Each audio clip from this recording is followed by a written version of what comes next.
We all know how the story go. Everybody love you till it's time to blow. And then you see the shift change. All of a sudden they can't even stand to hear your name. Fuck them no. I say fuck them no. Some of my closest family ain't even blood. I got blood that ran me through the mud. Fame. For all my enemies, I still love them. But at the same time, man, it's really fucked them. I done had bitches more realer than niggas. When I was down, she whispered to me, I'm down with you. I couldn't put a price on that. Had my back when them niggas had my way back. Fame.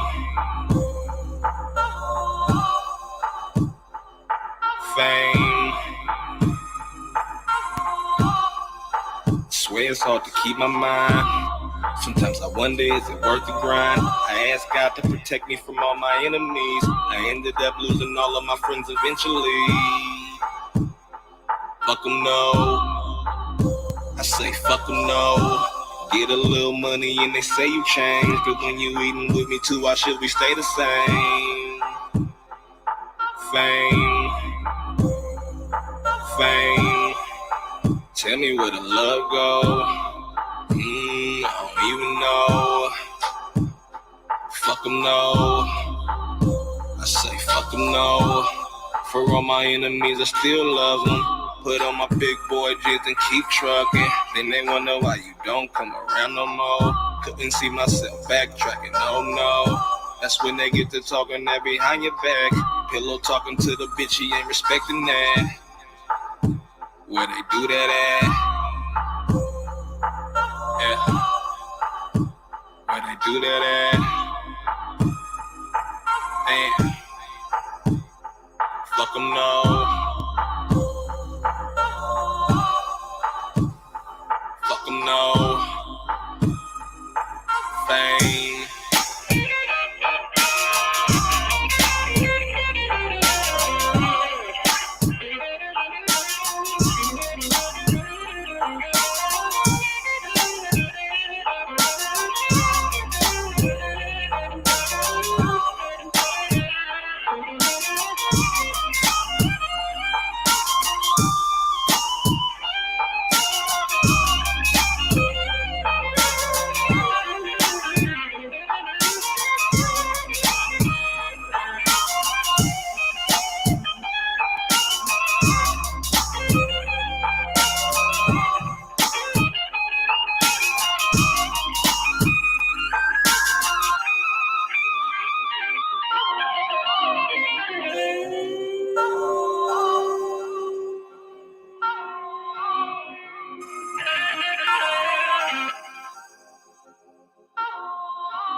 Yeah. I know some of y'all is tuning in. Y'all want to hear me spaz out and talk to motherfuckers. But truth of the matter is, I gotta accept these motherfuckers really don't know me. Everything they know is handed down. Everything they know is somebody else said. Everybody finding something else out. Whole time I've been in your face the whole time, making content, being me, never letting fame get to my head. Genuine. I heard the topic, what's real? And the response was even realer because real is in the eyes of the beholder. We used to say real is somebody who is who they is. So you could be a bad motherfucker and still be real. They just know you real bad. So we about to do, this ain't that type of live. I'm about to sidestep some shit. And we gonna get to know, since everybody wanna figure out who the fuck is Dirty Weather, who was that, where he come from, all that. Yeah. Stand in line. It's a lot of y'all. So what we about to do is get into this playlist. Get into this playlist. I'm gonna be in the comments, and I'm gonna allow the trolls and everything. Hold on. I'm gonna allow the trolls and everything.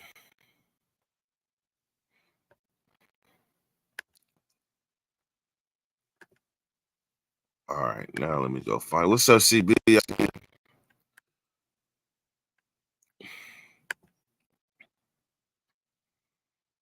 You know, this is for you. This is nothing new, CB. You already know this is standard stuff right here,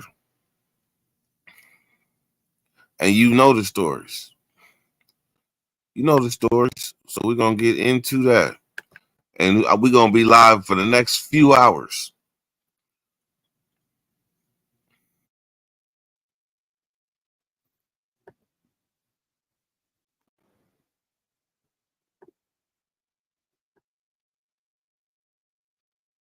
Guidance.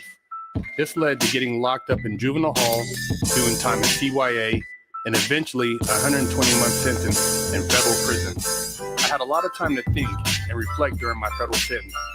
So I share with you what I learned, hoping I can positively influence someone else's life with Prison Talk. What's up, everybody? Big Hurt, Prison Talk. You guys always asking a lot of questions, and a lot of times those questions are different for different people because people have been in different spots. I'm here with Young Dirt, and I'm gonna have him answer, a couple of different questions for you guys, so you guys can get insight from somebody else. And make sure you guys subscribe to the channel. Dirt, a lot of people ask us about like politics in prison. Where do you sit, or if I'm Asian, who do I hang out with, and do white guys talk to black guys, or do Mexicans talk to black guys, do black guys talk to Mexicans, and I know you mentioned before as far as like doing business with other races. Yeah. How does that work in a prison, man, in a state prison? So first off, it's different in the levels, because once you start getting down to level 2 and 1 and ranch and stuff, the politics change drastically. So on level 3 or level 4 yard, for example, I pull up on the yard, I'll show you my paperwork, but most likely, like with me, if I pull up on the yard, everybody pretty much know who I am. So I'm gonna show you my paperwork, then we're gonna let the older homie know that you here, whoever got the yard.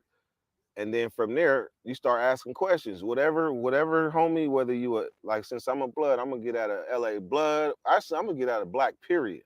Mm-hmm. And let me know what's our phones, what's our showers, what's our bars, what's our basketball court. When we go to the chow hall, where do we sit? Sometimes in some places, where do we sit in church? Yeah. So that's basically the politics right there. So when, as far as the violence aspect of it, if something happens and like say it's me and you, and we see a black and a white getting into it, I ain't gonna lie, off top we know it's going down, period. If in some rare situations, and that's rare, if the dude is dogging the white dude out, if the white dudes ain't tripping, we ain't tripping. But that's rare. What'll happen is we gotta go. So usually, right off the top, if we see a white and black guy get into it, it's about to kick off. Yeah, it's about to go. We gotta go. Because the first thing that's gonna happen is once we all in the hole, pepper sprayed up, and we gonna be talking, yeah, I did that. Yeah, I did that. Where was you? Yeah, I did that. And if you ain't accounted for, you gonna see the kites start sliding them. Hey, take that, or you gonna hear, hey, take this kite to whoop the whoop. You gonna know. People asking questions. So as soon as y'all just get back on the main line, you're gonna be on the menu. So somebody asked me, like, so if something jumps off and you didn't participate, or they find out you were watching, what's gonna happen to you because you let another homie get smacked up? I'll give you an example. My celly in Old Folsom, he was in the shower area, and the SAC homies in the LA Bloods got into it with some Crips. And my celly, he didn't get involved. Even though he's not a Blood, the way Sacramento is an umbrella. You can be in some cases, you can be a Crip and function with the SAP car. Or you could be from any part of Sacramento. We're all together. We're an umbrella. But he was under that without no gang ties. But he didn't participate because you didn't been at spreads with us. You've been in the meetings with us. You work out with us. You party with us. He didn't participate. So instead of getting him off the yard, he had to run that back-to-back fade. Even though the first young homie wore him out. But still, he had to catch that second one. But after that, he decided he didn't want to be no parts of the Sacramento umbrella. It's like, y'all doing too much. I'm out. But still, that right there,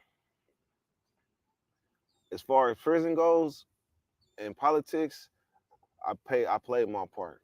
I played my part. I went through all the levels to where, I mean, young homies come to me. So I got a lot of little brothers. I'm everybody big bro in there. And as far as like a lot of the tension, like between the different races, whether it be the white boys or the Southern Hispanics, do you think a lot of it's tied into just the drugs in prison? You know what I mean? As far as everything's based on economics, or is trying to control the yard? Because a lot of people are like, oh, so and so run this yard and that yard. Well, and I know in the feds, you go back east, it's different, man. It's all based on economics. You know what I mean? It ain't, you do have gangs, but like, it's all, it's geographic. It's a little bit different. I'm gonna be honest. Most of the problems that happen are behind drugs in prison. Go. Most of the problems that happen are behind somebody drugs. owing somebody. Somebody owing somebody, because you have like when I first came to prison, I was putting in work, always in the hole and everything, and I realized, man, I'm only selling 50 balls and 100 balls, man. There's a level above this, and I'm trying to realize why I'm not getting in. So my older cousin, who's from the Heights, you probably know him, Stephen, Free Stephen Stowers. That's my cousin, but still, he opened the book of hustle to me in prison. He taught me how to hustle in prison. So, and then he told me what was wrong. And what was wrong is I was running around here putting in work thinking that was something. But the ballers is not going to let you in because you're a problem child. They'll throw you a crumb and be like, attention. Yeah, they'll throw you a crumb and be like, yeah, I know you're going to do something. Here you go. And just, to keep it cool. But so once I learned to humble myself somewhat and then use my mind, they started putting me on. So I was in the pen eating. I was in Calipat one time and had like 1,800 cash in the cell. Even though I ain't a lot, but that's in the cell. And I took a picture throwing up the B and put it on Facebook. Man, the next day the goon squad was at my door. That quick, huh? Man, that quick. They kicked in the door. Oh shit. They kicked in the door. Basically, we say kick in the door, but they just slung the cell door open. And they snatched me and my cellie, Mikey GP from Skyline, out and put us on the wall. They said, who Kurt Luminous? my cellie he had his face against the wall. He said and busted up laughing. So I mean, they knew it was me, but I had to. I mean, I can talk about it now, but I had the money up somewhere else, and so they didn't get it. But they had a feeling because when they had me in the shower talking about bend over, squat, and cough, they got this thing where if they believe you got something, they be like, make it wink. So they want you to bend over, squat, cough. They say cough louder. All right, make it wink. So at the end of the day, yeah. So that didn't work. So is it as far as like in the state is you know, because I growing up in Sac, man, some of my best partners were Mexican, man. And I tell dudes, I had a Mexican celly in the feds, and they was tripping because they like, what you doing? The LA dudes like, what you doing with this Mexican? But man, we from up north. It's different. Yeah. You know what I'm saying? We function in the neighborhood. It's Yeah. like Mexican be like, what's up, my nigga too? I mean, we like family. So it's a little bit different. And I kicked it with some of the cats, like the Nathaniels. I was able to sit over there because, you know, we from up north just because the way I did my program. But is it the same where you was at as far as in the state? I mean, is the Northern Mexicans kind of cool? Is it with it cool or different than dealing with the guys from down south? Did you notice a difference? In general, geographically? Yeah. In general, where we from, the Asians say nigga, the Northerners say nigga more than us. Yeah. They call each other nigga more than us, period. The white boys even say nigga that grew up around us. So that's really nothing to us, but somebody else will hear that and be like, whoa. So geographically, like certain Northaniels, they act like Southsiders. We don't really we don't get along because them the ones that are calling the shots or trying to influence all the rest because they're the structured ones. I don't really get along with them, but the ones that grew up, like you were talking about, that'd be like, what's up with it, bro? Those ones, yeah, we cool. But I didn't been in like 3 riots with them. So something changed in like 05, I think. 05, 06, they started, I mean, we blacks in Northaniel started getting into it all up and down California. And things, I mean, changed. But it's not no immediate tension with them. It never is. But they just like us. And they bring it too. And then as far as like the white boys, there's no interaction. Nah, ain't no interaction. Unless you on a lower level. You got like OGs or something that they might be on the yard playing guitar or something together, or they church buddies or law library, or they might be in an older sports league or something like that. But as far as interaction, the only time you're gonna see a black and a white boy talking is about some legal stuff or some drugs or something. And you can pretty much tell what's going on by the characters because prison is a process of repetitiveness. That's right. Yeah. So there you guys have it, man. A little bit of politics about the state, the state institutions, man. A lot different than the feds, and just how people communicate, man. And the bottom line is, stay your ass on the streets, man. So you ain't got to deal with all the ignorance, man. The bullshit, Big Hurt, Young Dirt, Prison Talk.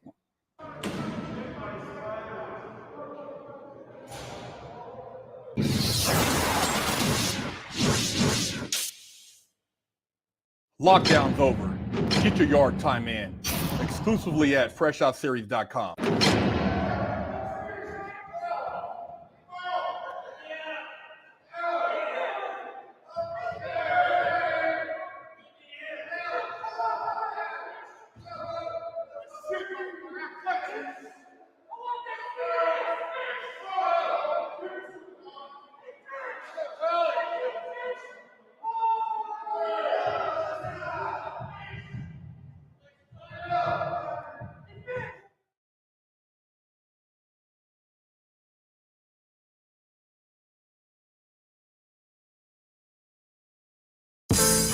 Growing up, I had dreams and aspirations,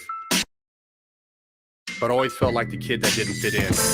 For the most part, I wasn't a bad kid, but when I made the transition into adulthood, I turned to the streets for guidance. This led to getting locked up in juvenile hall, doing time in CYA, and eventually a 120-month sentence in federal prison. I had a lot of time to think and reflect during my federal sentence, so I share with you what I learned, hoping I can positively influence someone else's life with Prison Talk. What's up, everybody? Big Hurt, fresh out. You're tuning in another edition of Prison Talk. Make sure you subscribe to the channel. Don't be a damn weenie. I got the homie here, Young Dirt from Sac. You know what I mean? We out here chilling and shit. DPH, deepest part of hell, what they used to call it. You know what I'm saying? And we chopping it up, man. I'm, sharing some questions. And you guys asked me a lot of questions I can't speak on because I haven't been in every situation. But, my partner here, man, he's been through a lot and he has a lot to share. Young Dirt, man, I want to ask you, man, about like prison economics, man, because I know that's a big thing. And a lot of people, they're curious about like how does the person survive in there? You know, what is the prison economy based on? And you know, a lot of times, you know, the guards are even involved in it in the warden because Yeah. it's part of the economics of the institution. I mean, if it wasn't the drugs wasn't in there, they couldn't run the prison like they run Yeah. it. So can you elaborate a little bit on that?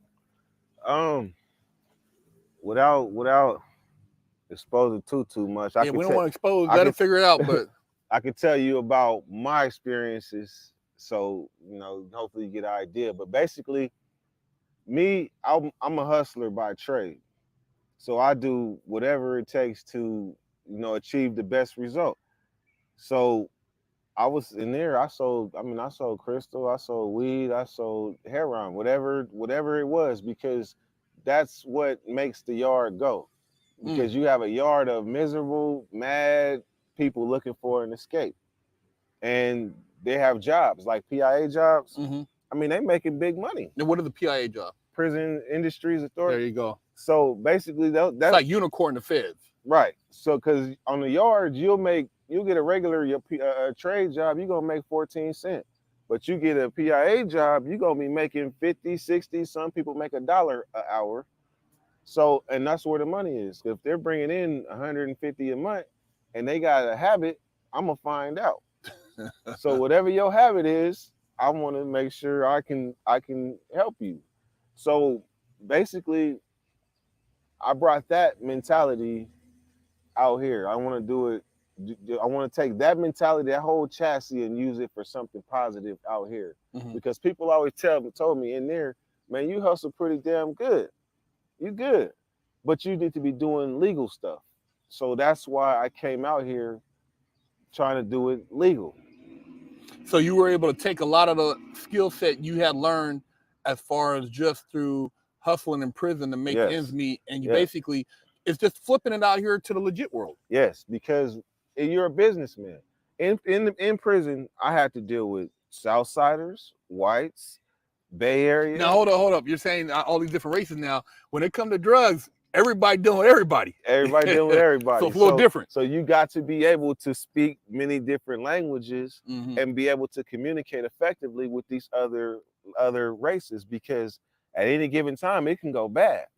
So your business got to be on the up and up as well as theirs. So if you have a bad reputation, the one on the yard that got the money ain't even gonna think to approach you.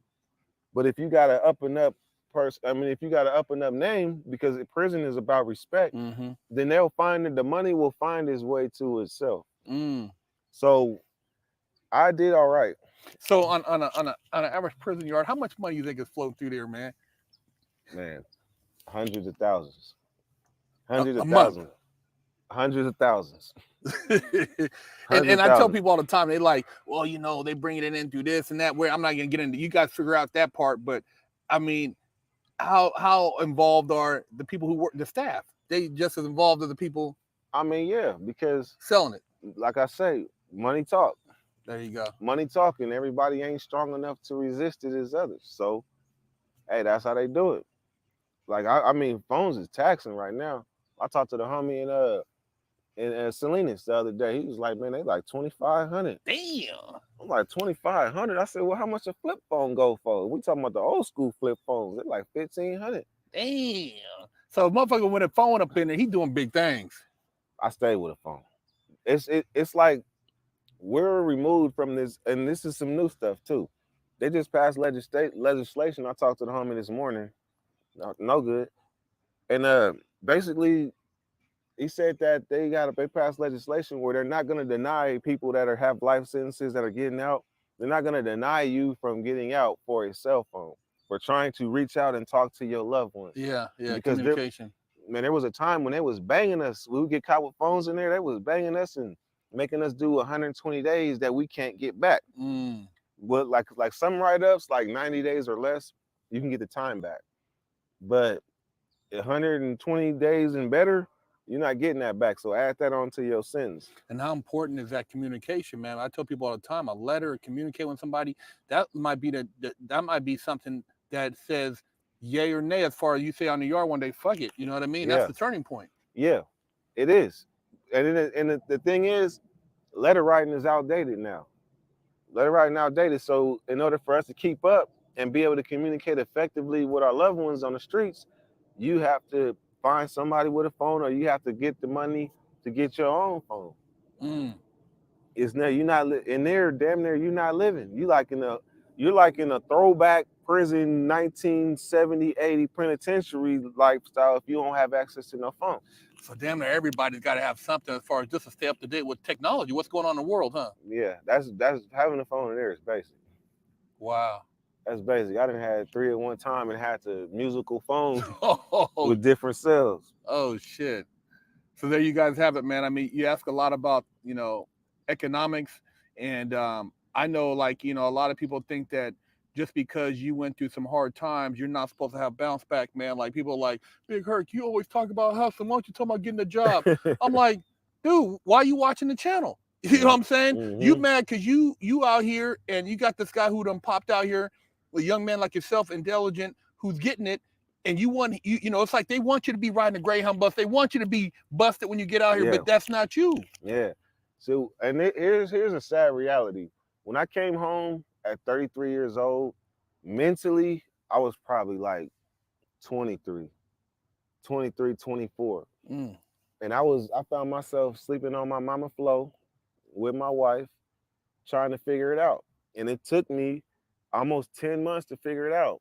People coming in the house, like my uncle bring his friends over, they walking by, excuse me, because I'm sleeping on the floor with wife. Or they don't see me, they see wife over there, they come in there like, ooh, who that? And I gotta pop up from the covers like, hey man. So, oh shit. So after enough of that, I was like, man, I got to figure this out. Yeah. And I noticed expectations ain't too high coming home after doing 17 years, but I put them high for myself. Mm-hmm. So once I got a job and got up out there, we got our own apartment. But coming home and after 17, oh man, I wouldn't wish it on nobody, but it's a beautiful experience being reborn though. I will say that, because I tell people all the time, it's like the greatest day of my life, man. When they call you to those gates, and, you never leave unless you get transported. And when they actually call you to leave, and you getting a ride down to the station, man, you like, fuck, I'm free, man. Shit, man. I think I saw myself getting out about 100 times in my mind man. before I finally did. So when I finally did, it seemed natural. It's like overwhelming, man. I jumped in the car and drove. There's this place out in Old Folsom, like the exit away, it's called Hazel Peak, and it overlooks Folsom Lake, or the Folsom Dam. I went right there, blew me a backwood. It was like, all right, now let's get this started. And it's only been 4 months, but it seemed like I didn't live a lifetime in that only 4 months. Yeah, man, it's a beautiful thing. Congratulations on that, man. Young Dirt, Big Herc, Prison Talk.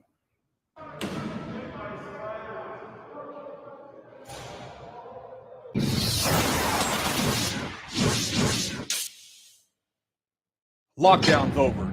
Get your yard time in. Exclusively at FreshOutSeries.com.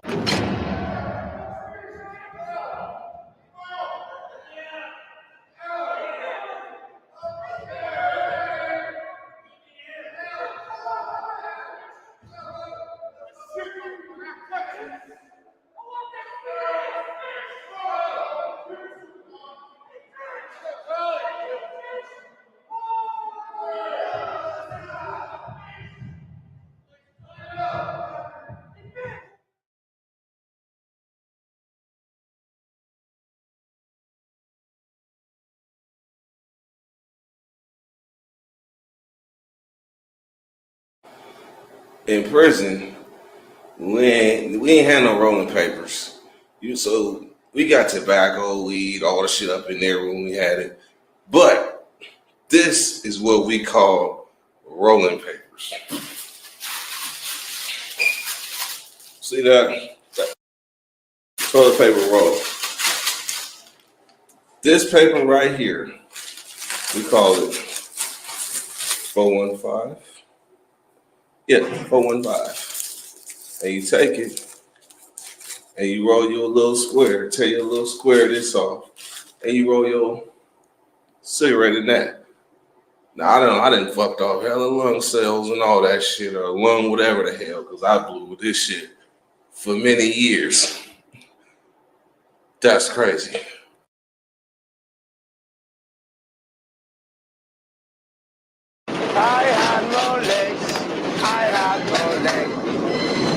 have no leg. Come by the pot and get zooted, B.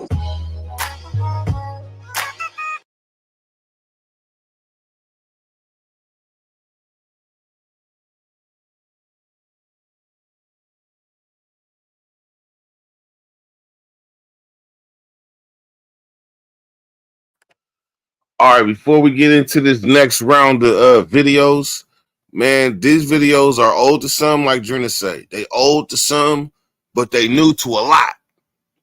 So whether man, I'm gonna just say this, man. It's been a long road, and people deserve to know the road that you walked so they can see the whole picture. Because people only give slices and pieces of pie, and they hide behind shit and be Mr. Mysterio on this motherfucker. But all I do is just keep it honest. I've been keeping it honest, going through the trials and tribulations of this YouTube shit, showing Chefalon skin. Man, this shit is nothing old, man. Motherfuckers hating on me. This shit is nothing new. They been hating on me. Before I was on TV, been hating on me. Bars. All right, man. I ain't gonna say too much on this shit. Everybody see what's going on. But we're gonna keep this shit light, and we're gonna keep this about old content and sharing. Period. Legs. I have no leg.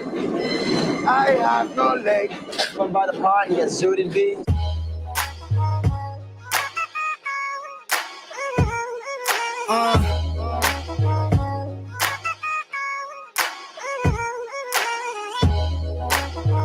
Look,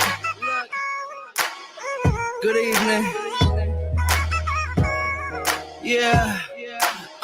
When I party in New York, take the late night subway. Going out Friday, they coming home Monday. From all directions, never find me on a one-way flavor. The rhyme just the icing on a cupcake, fuck face. My fans notice these other rappers is bogus. I'm supercalifragilisticexpialidocious, and the boys stay kicking incredibly dope shit. Make my mama proud, cause my clothes fit. Travel around the globe, bitch, on my Lewis Clark shit. Don't matter where I live, cause I can tell you where my heart is. I just stay on my side, fuck where everybody at. Tell the planet peace, cause I'm gone, I ain't coming back. Had the whole regular life, I can tell you that I'm done with that. Try and build a mill off a couple stacks on my own business. Investing all I got into these fucking raps. Really park the money, hand it off, then it's running back.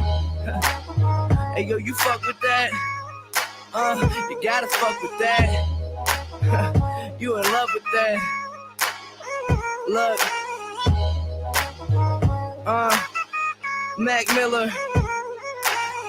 Taking sips from the fountain of youth. If you ain't heard about the kid, then you out of the loop. As I'm sitting back staring at this world in my eyes, see out the window in my room that I'm hidden inside. I'm just a kid who stays speaking and starts talking his mind like a roller coaster, but I stay along for the ride. Put my heart up on the page and the song in the crowd. It's larger behind the way you stand caught in the lie, boy. Ain't it shocking? I'm a topic of discussion. Motherfuckers want my spot, so they probably wish I wasn't. They give a little love like everyone does. In reality, they stone up that competitive drug, and I don't blame them, cause those who above me, I'm gunning for. Try and make my way to the top, starting from the floor. And I don't even need to bring a single gun to war, cause I be on some shit that they ain't never done before. Taking over piece by piece, starting from the core. It's only been a year, I can stick around 100 more. Said I can stick around 100 more. I ain't going nowhere. Young and so much time to go. Jeremy, you might as well keep this one rolling. I got like one more verse. I haven't spit 3 verses on the song in a minute. See if I can remember this one goes. Alright, look. You can find me in the lab working overtime. Smell the weed when you going by a global grind. I ain't just a local guy. When you feeling stressed out, having nail blow money, keep my lady decked out. And Chanel live fast. When I die, better wish me well. I just hope they serving bitter hell. Just an everyday story that I'm here to tell. So please stick around for the epilogue. For anyone who ever blogged, probably heard my name. Hip-hop's underdog, you wanna win the game. I'm sick of hearing how music changed, never been the same. And these dudes who think they everything and never pick a lane. Call yourself a vet but haven't won a single game. Mad every girl got my name imprinted in her brain. Boy, I'm a beast, smash the style and balls. Find me smoking weed where the wild things are. Yes, sir. So I mean, I had to take this time real quickly, just go in. I don't know, man. I feel like you should never stop going in on your shit. That's just me. I mean, Q3J out there, we excited just making history. And Germ, of course.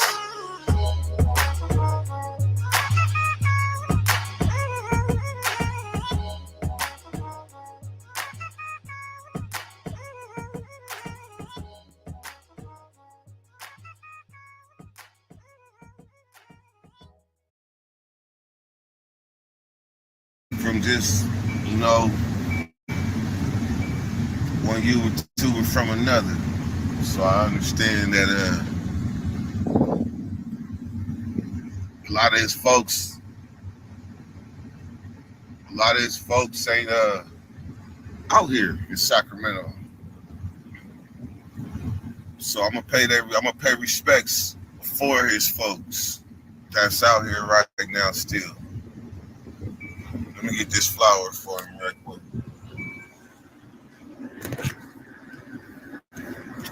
Hold on 1 second.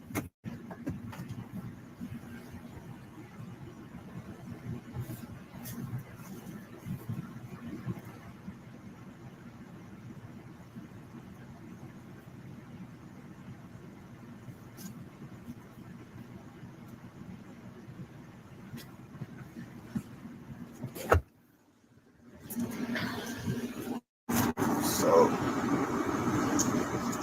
I'm gonna go pay my respects.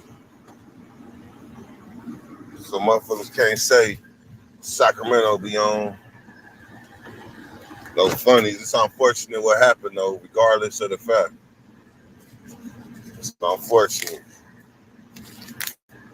There's probably some people watching it. I seen somebody parked around the corner and shit. So I'm gonna just show y'all as we come up to where he was found. And we're gonna get out and we're gonna pay our respects.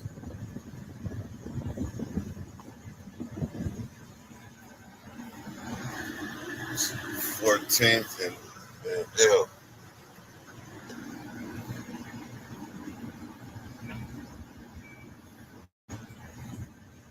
See how rural it is out here?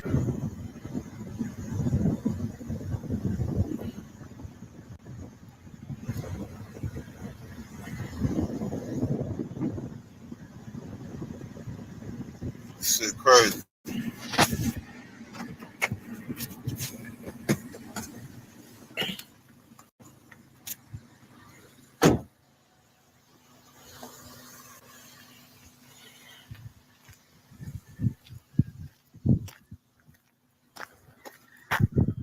Oh yeah. This where he was found?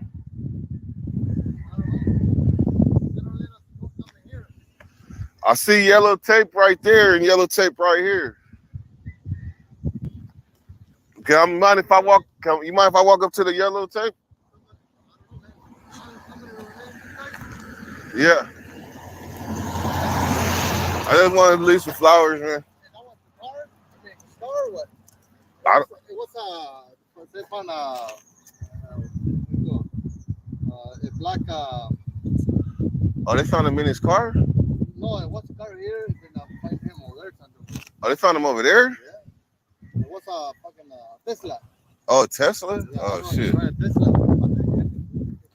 So they had a yellow tape like right here and that too? So then they found him over here? Yeah, they somewhere over here. You know, but the car was here, then they find him somewhere over there, and then they took the car. Oh, shit. Let me start right here by the yellow tape and I'm gonna just walk down. Thank you, man. Yeah, the boss here, they checked everybody's property. You know? Oh, they checked everybody's property too? Damn. Yeah. Yeah, he was if he was a fellow YouTuber, I just want to leave some flowers or somewhere. I'm gonna pick the spot to leave him because you know it's fucked up. Cause his folks ain't here. His folks ain't here to pay respects to him. I don't even know why he was in Sac. So they go. The other videotape and things. So I'm trying to figure out where to put these flowers at, man. But he was found somewhere along this road. So I'm gonna just take a walk. Let me see. Hey, excuse me. Do you happen to know where they actually found his body?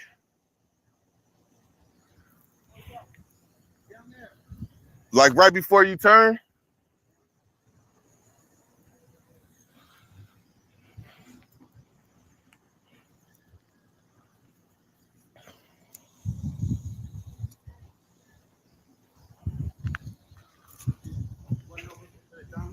Yeah. Down by that. Yeah, no parking sign down there? No parking? Yeah. Right there. In the dirt? No, yeah, it's on the side. Was he he just laying there? They said that there was a Tesla. Yeah. Yeah, I don't know if he was in it or on the side or what. Okay. Yeah, I'm just trying to figure out where to put the flowers at for him. Yeah, it's right down by that sign. Right by the sign. All right, thank you.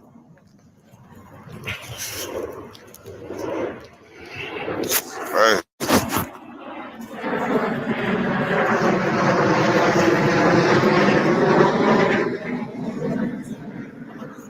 I'm just covering the story that happened yesterday. Yeah. Do you happen to know the person, or I know who he is. do you know? Yeah, I know who he is. I don't know him personally, but I know who he is though. He's a YouTuber. He was a local. Nah, he wasn't local. He's from LA. Oh, wow. But yeah, he's you're a reporter for what channel? I work for NBC and Telemundo. Oh, for Telemundo. Yeah. Oh, the Mexican one. Yeah. Okay. Yeah. No, I'm just coming to play some flowers, but I think he was found down there though. That's what they're saying. Yeah, it was a little further. It is 6636. Six, like just on the side of the road. Yeah, it was inside the road in front of the 6636. And on the side of the road in front of the 6636. Yeah. Do you mind if I record you putting the flowers? Yeah, you can do that.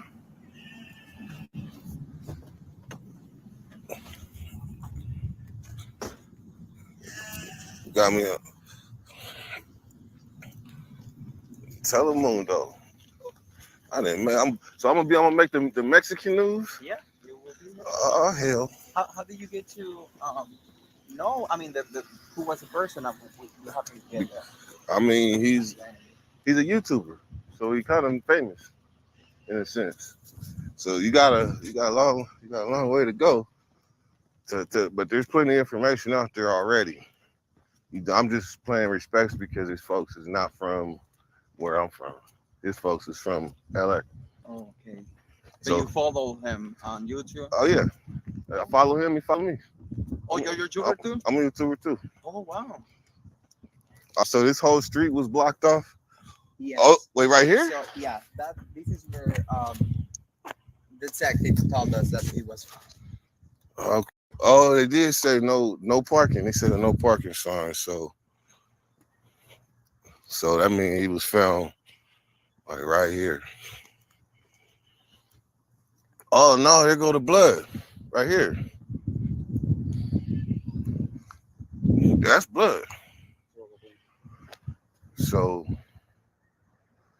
yeah, man, that's fucked up. So I guess I put the flowers right here. Dang, that's crazy.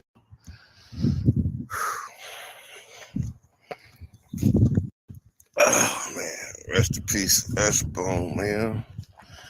Fellow YouTuber. I wish I had some roses, but you know, that's man. Do you mind if I ask how did you guys identify that it was him? That part I can't tell you. I don't know. You want to record it? I put him down one more time. You want to record that? Let me go behind because I cannot show. You can't show my face with my permission. If you give me permission, I can show it. If not, I'll give you permission. Ready and action.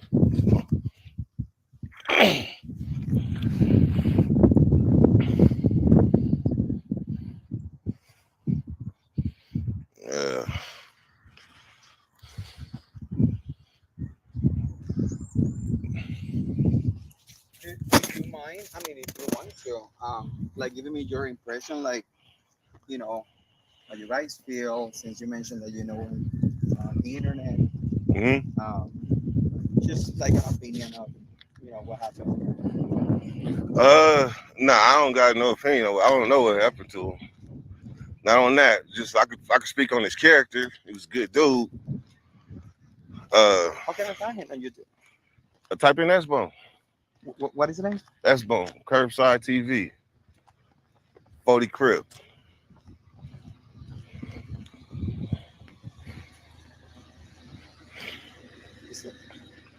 I'm sorry, I'm just a Spanish speaker, so you say S-Bone? Yeah. It is S, like this? S-Bone. Let's see. S-Bone. Curbside TV. Man, S-Bone. I think you should be paying me for this information or something. You gonna put me on Mexican TV and not show my face? You should put my YouTube handle too. Of course, you can do that. All right. I'll give you my YouTube name, Dirty Weather 916. I'll give it to you in the shade. Alrighty. I'll follow your channel. You gotta make sure it says Dirty Weather 916, Tierra Weather 916. Your life, maybe? Hmm? Your life? Yes. Okay. Do I have your permission? I didn't show your face, but I got your permission for you to use your voice? Yeah, you have my information. And what is your channel so I can follow? Dirty Weather 916. 30 Weather 916. Yeah. Do you talk about weather or you just 916? Yeah, I talk about the weather and all type of stuff. Oh, I have it here. Oh, you have almost 10K followers. Yeah. That's good. Yeah. All right, man. You got my information. And so when they show it, it's gonna say Dirty Weather 916 podcaster. Yeah, I can do that. But you haven't talked to me. Like you haven't given me your opinion. Like I haven't recorded yet. All right. Let's see. I'm gonna just hold it.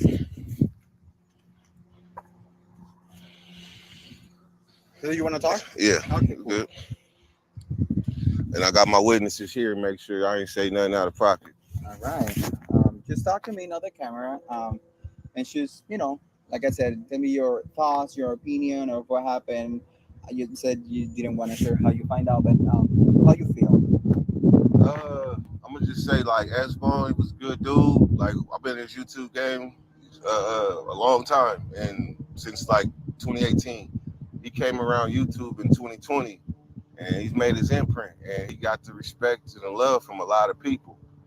And what happened, I have no idea. How I found out though, that's social media. Like social media, everything is fast, so that's how I found out. And then it just so happened to be outside my neighborhood, so I'm gonna come through and pay my respects because I know that he's from LA. He's not from Sac, so you know, from one Sacramento person to the LA, I'm just sending my respects and my love, and leaving some flowers for him. Do you live in Rio Linda or just in Sacramento area? I live in up next to Rio Linda. I see. And besides, knowing this person as a resident, like how it makes you feel that type of things happen still so often, like every other day I have to report type of. Yeah, no, Sacramento is calmed down just a little bit, but we're going through a real violent stage in Sacramento. Like in Del Paso Heights, there's been a lot of murders this year.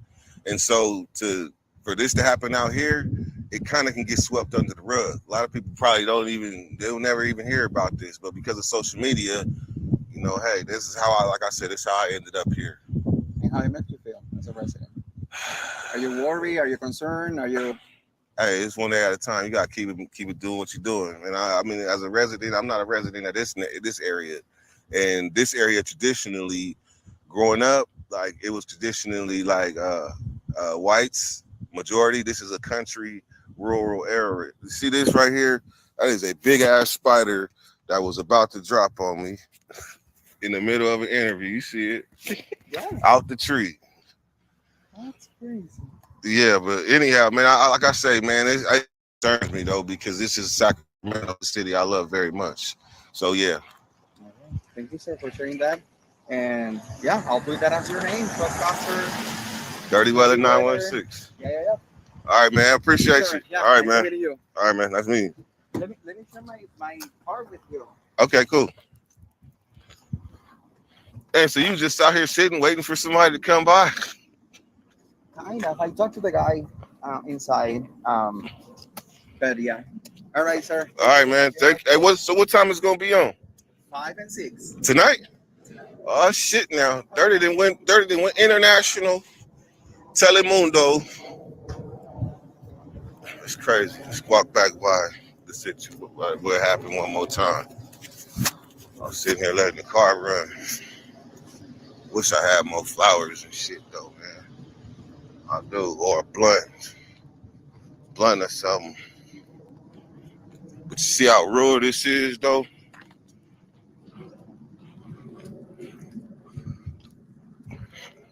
Rural ass video. I mean, rural ass area. See, I just read your Herb Dizzle new video. Damn. Rest in peace. S-Bone. Live from the location. You just feel it's kind of eerie. I promise you it is. They said he was found right here, but his blood is right here though. And you know, anybody know like I know, like that's thick blood. So that's brain matter blood. It's brain matter blood, man. That shit. Oh shit, I didn't even see that. That's hella blood right there. So he was left in the ditch. Probably left right here and then drug right there. Damn, that's some cold shit right there, boy. I tell you. But right here, because there's blood all right there. And then right there. All right, y'all. Let me get up out of here. I don't want them saying I'm contaminating crime scenes and shit. Let me get home. We're going to file a blunt. We're going to talk about it. I was going to just record footage, but shit. Nah, I ain't. Let's get up out of here. All right, man. Thanks all. Thanks everybody that came through. All 96 of y'all. Damn. 96 people. Well, hold on, man. There's 96 people and 16 likes. Do me a redo. Look, for me driving all the way out here. I know y'all can hit that like for me one time. Because I know S-Bone got loved ones that's just distraught right now that don't know what the fuck is going on. All they hearing about is the homie gone. In a whole nother ass city. I just said I was gonna leave. But then when that thing got to 97, I'm like, hold on. Give me to 100 then. Give me to 100. Hit that like. For Dirty's biggest live in a while. Hit that like. Oh, whoa, shit. Hold on. Oh. Damn. I ain't doing a police job for him, but shit. There's blood right here too. Look. Blood right there too. It's the whole trail, matter of fact. The whole trail. And the trail goes here. Damn, that's crazy. And the trail go here. To there, to that blood, and then to there. So for any of his loved ones, I'm pretty sure this live is informative enough for y'all to get some answers about like the area that he was found. All right, y'all. About to get up out of here. I'm going live later. Damn, good looking out. 103 on the live. I just came out. I don't feel comfortable being out here all around this crime scene and things.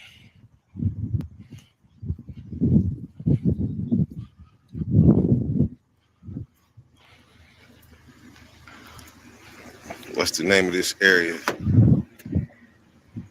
Linda.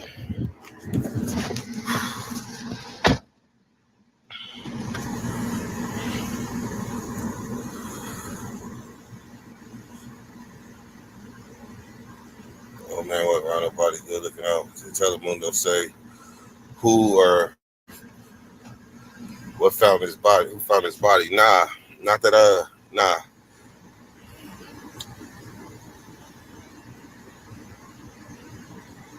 Tried to warn us, going be careful. It's real. Yeah, man. Real Linda's one of the last people that actually had Ku Klux Klan in Sacramento. Like this was where when the black people took over pretty much Del Paso Heights and forced the white people out, this is where they all came. Or they were already here already because it's farmland.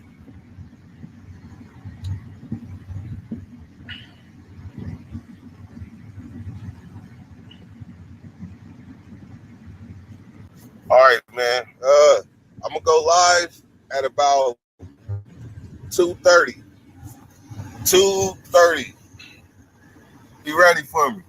All right, man. Appreciate y'all coming through. Damn, 109. Every time I'm about to leave, this shit get higher. Y'all watch the replay.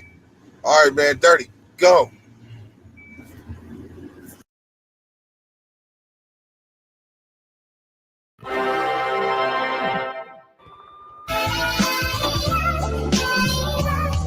Man, you already know what it is. Jay Williams, Let's Live Life. And we're back with another interview, man. I got my guy, no other than Dirty Weather 916 in the house tonight. Glad to have him back on. He's got a whole lot going on, a whole lot to share. And tonight we're going to dig a little deeper than we've ever dug before. We've done these interviews in the past, but I don't think we've done no justice, man. I don't think we really got into what we needed to get into. And that's what we're going to do tonight. Go ahead and introduce yourself to everybody that don't know who you are real quick. Everybody that don't know me, my name is Dirty Weather 916. I've been in these YouTube streets for a very long time, and lately I had to make some big moves, and I decided to pull up on Jay Williams, none other. This is my guy. I gotta know, man. Something I should have been asked you. Aside from YouTube, Dirt is also my dude off of YouTube. He's not just somebody I talk to with YouTube. Like we talk outside of YouTube. We got a friendship outside of YouTube. Where did the name Dirty Weather 916 come from? How did you get that name?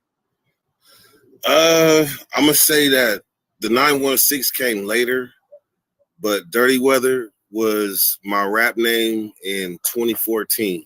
Like when I first came home, and like a lot of people when they be in prison, they got this dream that they're gonna be the next rapper, the hardest rapper since Pac and whoever. Like that's just something that a natural transition of prison rappers.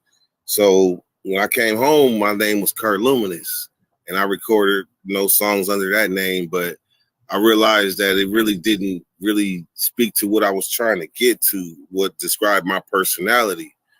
And so then I came with Dirty Weather. Like my name already dirty, so then add the weather. And what's the 916? 916 is Sacramento, California. That's where I'm from. Sacramento, like if you ain't been to the pen, a lot of people stay true to their neighborhood. Like that's all they know is their neighborhood. They might integrate a little bit, but that's all they know.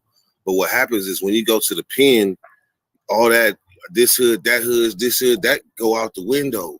Like we all one car and we all riding together. Because if these Mexicans decide they want to get at us, they gonna get at us. And even if we enemies on the streets, you got to have my back or you're gonna pay consequences and repercussions.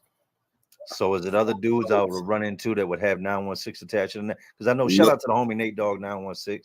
Shout out Nate Dogg. So you're gonna run into a couple different dudes that's gonna have 916 at the end of their name? 916 is the area code. That's the car. We had to stop thinking about we thought about Del Paso Heights and you got people from Oak Park and Meadowview, but we was all thinking as a whole. So 916 as a whole. And that was my upbringing because of how long I did in the pen. Like that was my thinking. So when I came home, all I could think was I got homies from this hood, this hood, this hood, and this hood, and that love me. But they hoods don't get along, but I still gotta be able to be me, and I still fuck with the people that fuck with me. So I had to come with thinking 916 like instead of more like my hood, I had to think of Sacramento as a whole. Because Sacramento is very small for a person like me. Born and raised in Sacramento? Born and raised. I've lived other places, but for the most part, born and raised, and I didn't live in every part of Sacramento. How would you describe growing up in Sacramento? What's Sacramento like for people that don't know? Del Paso Heights, I could say that my family, first and foremost, is like my family traced back generations in this neighborhood. Like my dad has worked in this neighborhood his whole life, and he's still in the neighborhood. I got family all the way up the street that I'm on, just every street you could turn on, and I'm going to have a family member somewhere on these streets. Auntie, cousins. Not to cut you off, that should remind me of that Kendrick Lamar song. You know, it's like, where your auntie from, where your cousin from, where your mama stay at, where your daddy stay at. Yeah, that's why. Those type of relationships where you got families spread out through Sacramento, dug in. Yeah. Lower class, middle class, what would you consider it? There's parts of Del Paso Heights that could be considered middle, but they're tucked off parts. Like, so for the most part, Del Paso Heights is the hood. It's the hood. Like I live on the, I ain't gonna say where I live, but I live where it's going on in my neighborhood. How was your childhood, man? Mother and father, what they do for a living? Do you have both your parents? Fortunately for me, like I love my dad, but my dad, my mom ran him off when I was like 3 years old. She ran him off. What do you mean? Like ran him off. Like wasn't agreeing with his conduct.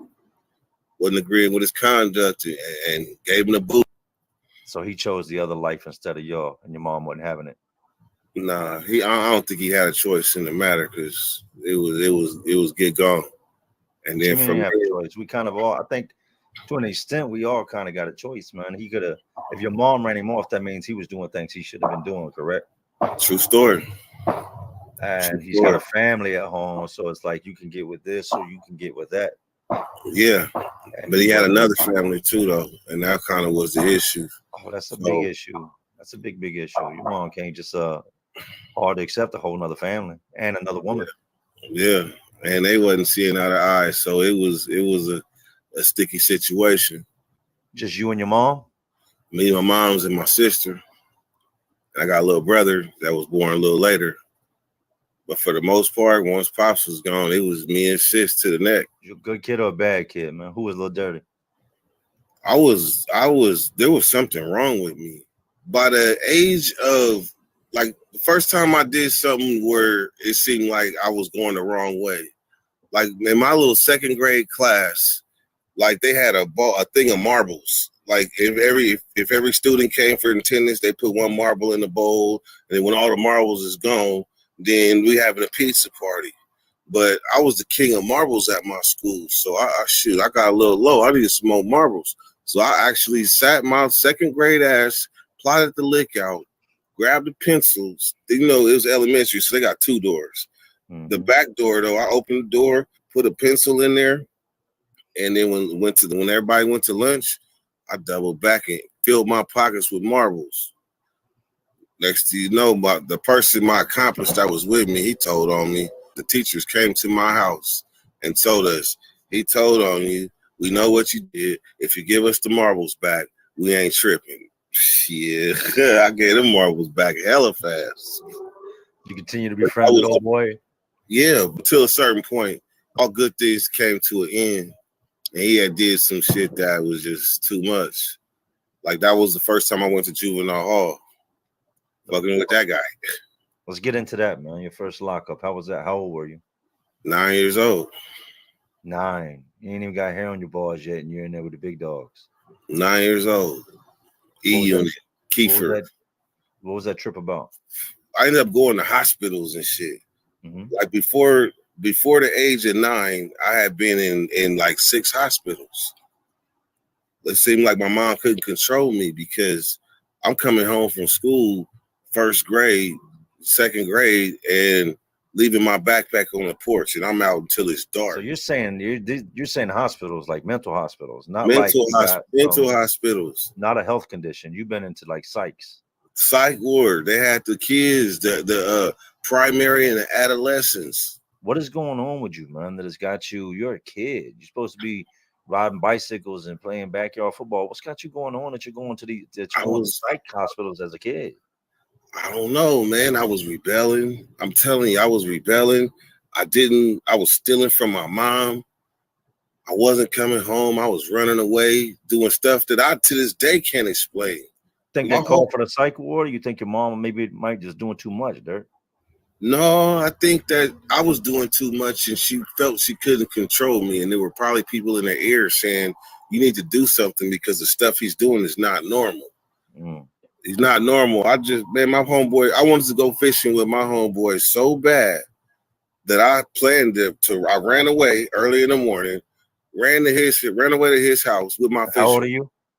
I'm like 7, 8 years old. Mm-hmm. I run away with my fishing pole and they ain't even going fishing that day. It's the wrong weekend. But now I done ran away. I don't want to go back home. So they say, look, we're going to have to call the police so they can figure out what to do for you because we not going fishing and you ain't telling us the correct story about what your mom says. So they call the police. They ride me to my house, but not my house. I picked a different house and told them that's where I lived because I didn't see nobody there. So nobody answered. So they got this thing called the Sacramento Receiving Home. Sacramento Receiving Home on Watt Avenue in Sacramento. And that would be what would be considered my first placement, like my first type of institutional setting away from home other than the hospitals. Like the hospitals is to help you. Like the receiving home is for transitional kids. And because I ran away from home and I gave them the wrong address, they put me in the kids' home. They had nowhere to take you. They had nowhere to take me. And that was the first time I went back with my dad. Why didn't you want to go home? I wanted to do what I wanted to do at a young age. Was your mom physical? Was it hostile in the house? Like, there's got to be a reason that at 7 years old, you don't want to go home. There's got to be a reason. I mean, I know there's rules. I get that. I believe every time my mom beat my ass, I had it coming. I can feel that. Every time. I remember, like, I had a stealing problem. I really used to paratrooper crawl on the side of her bed, grab her purse, and open it up and take notes about that thing. Oh no, that's an asshole. Or she had a collection of $2 bills. I used to be plucking it. So then one time I go to the gas station to spend my little dollar bill, and they start giving me hella change. They gave me so much money back, I got spooked. I wasn't used to this. I was so spooked. I went to school and was handing out money. They was like, hey, man, that kid got money. And so kids was coming up to me, hey, you got money? Can I have some?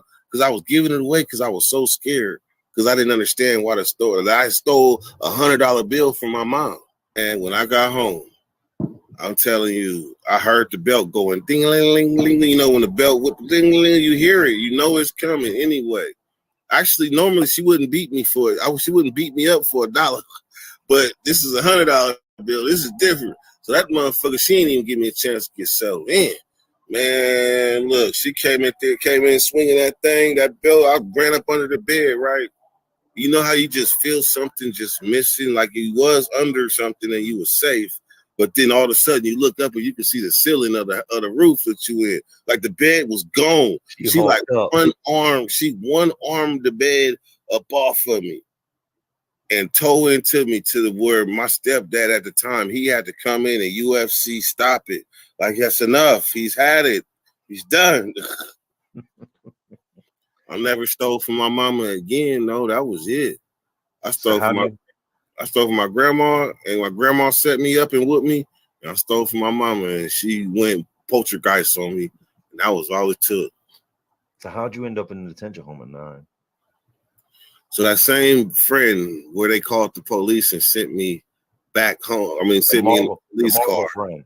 Yes. The same friend. My mom had these matches, and I can't say I was necessarily a firebug, but I will say that learning how to shoot them, if you put them on the thing and flick them, you could shoot flames.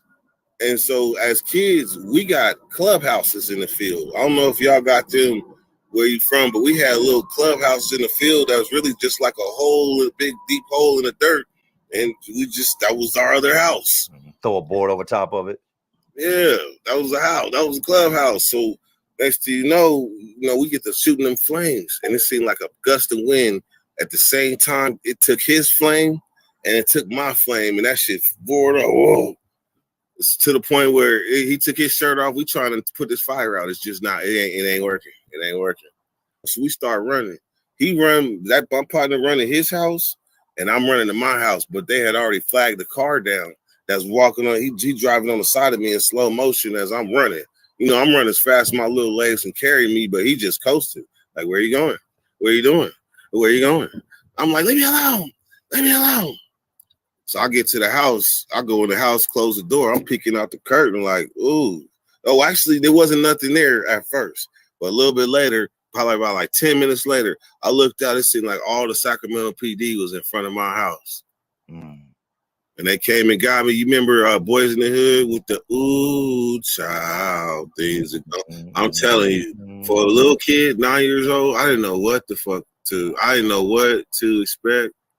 I'm like, shit, it is what it is. It was some young gangsters up in there too, like some real live gang members. So that was like the first. Well, I think I was kind of blind to gang banging at 9 years old, to be honest with you.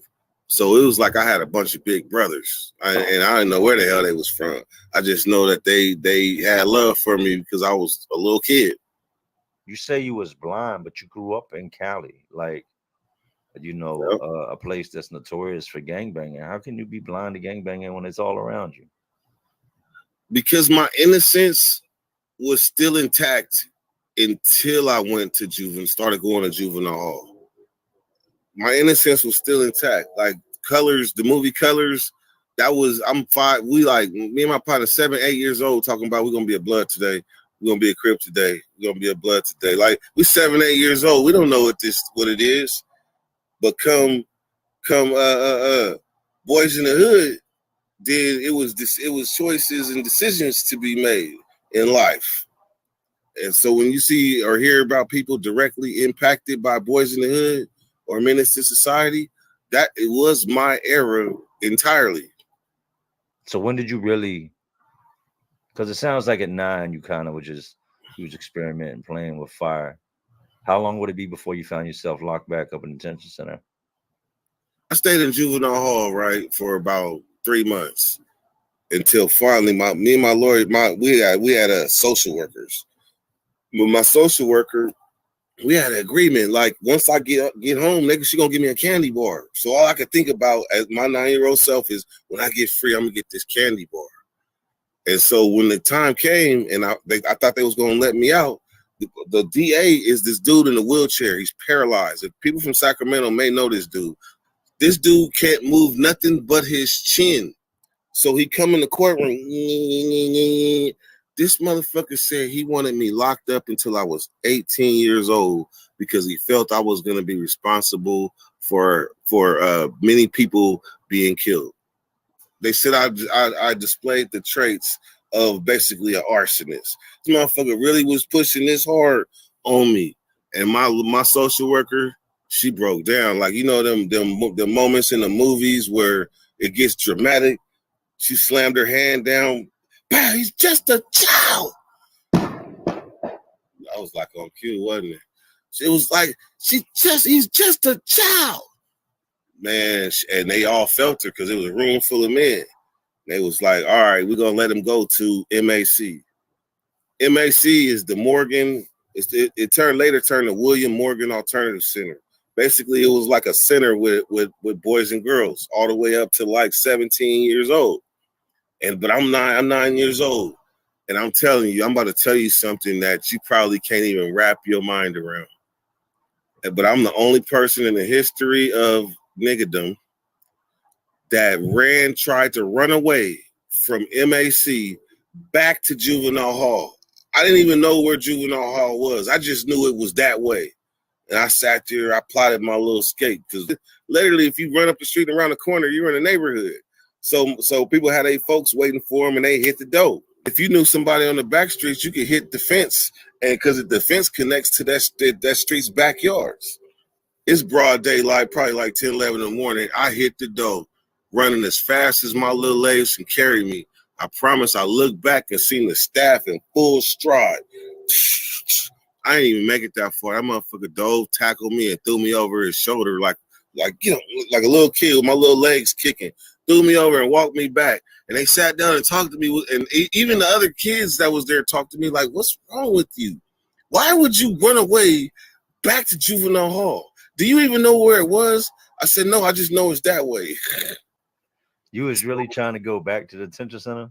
That's how much fun I was having. We swam with the girls. We had class with the girls.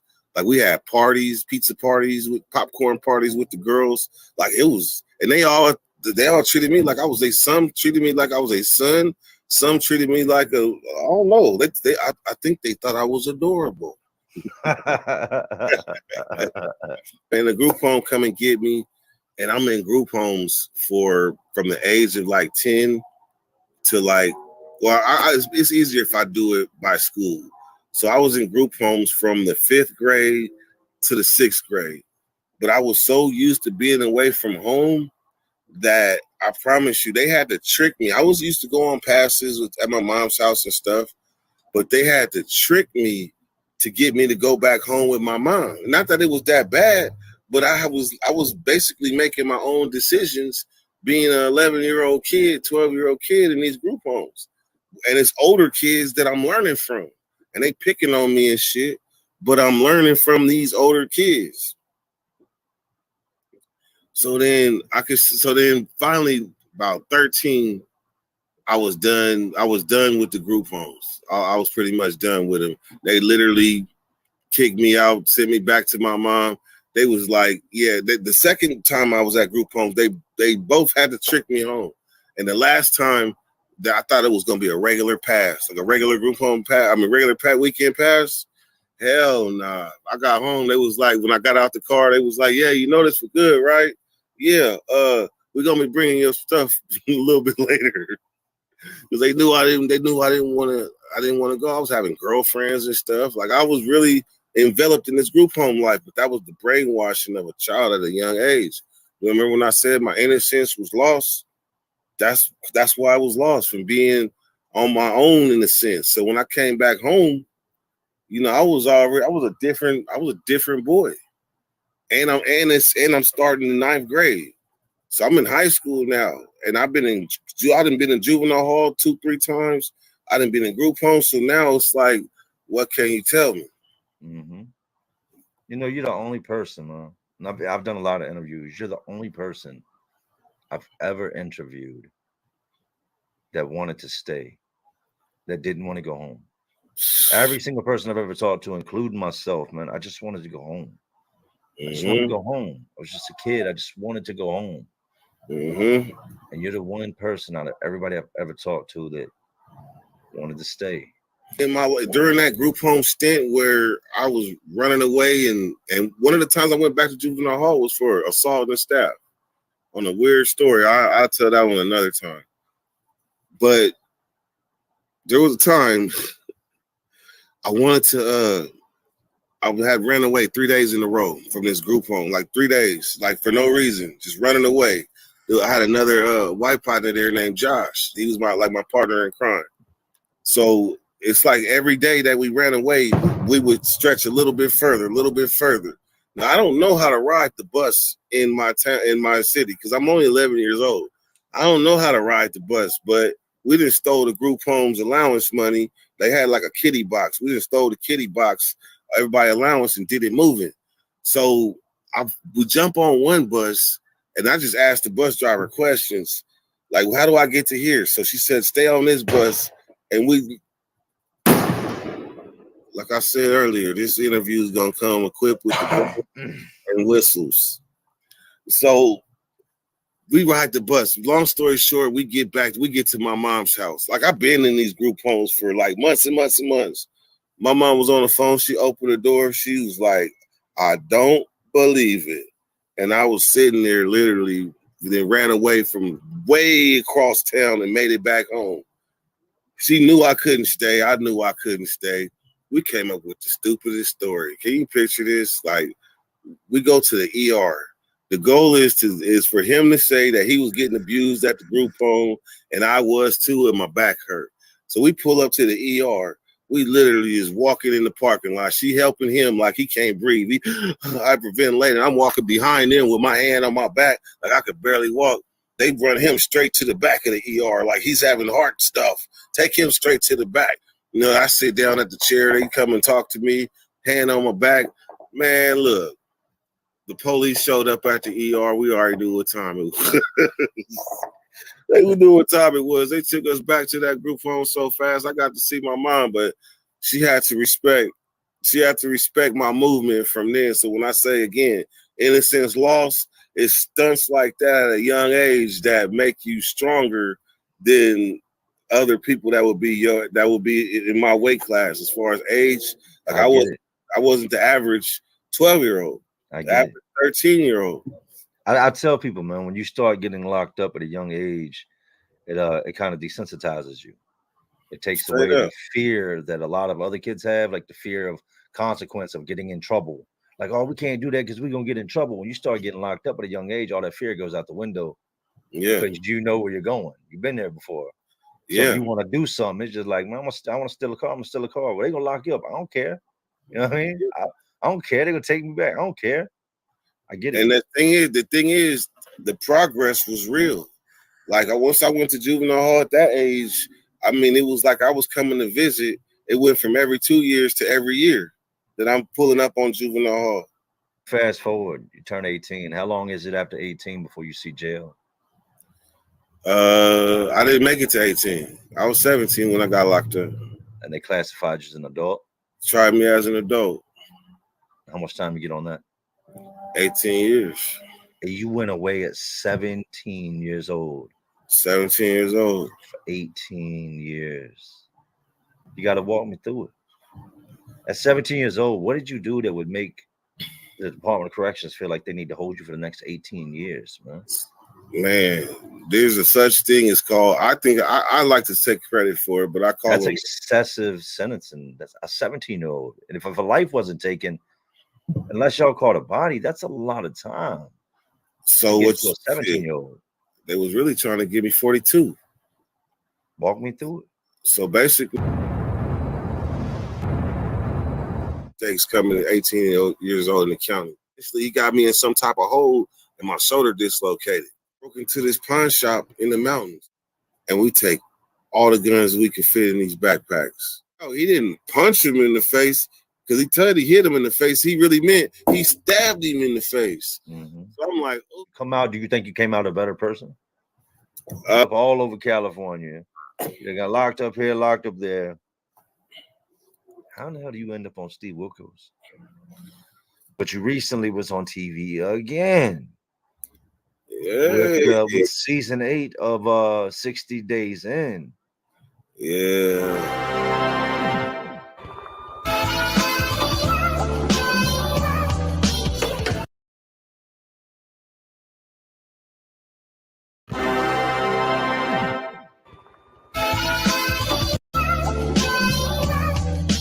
So we fast forward. You turn 18. How long is it after 18 before you see jail?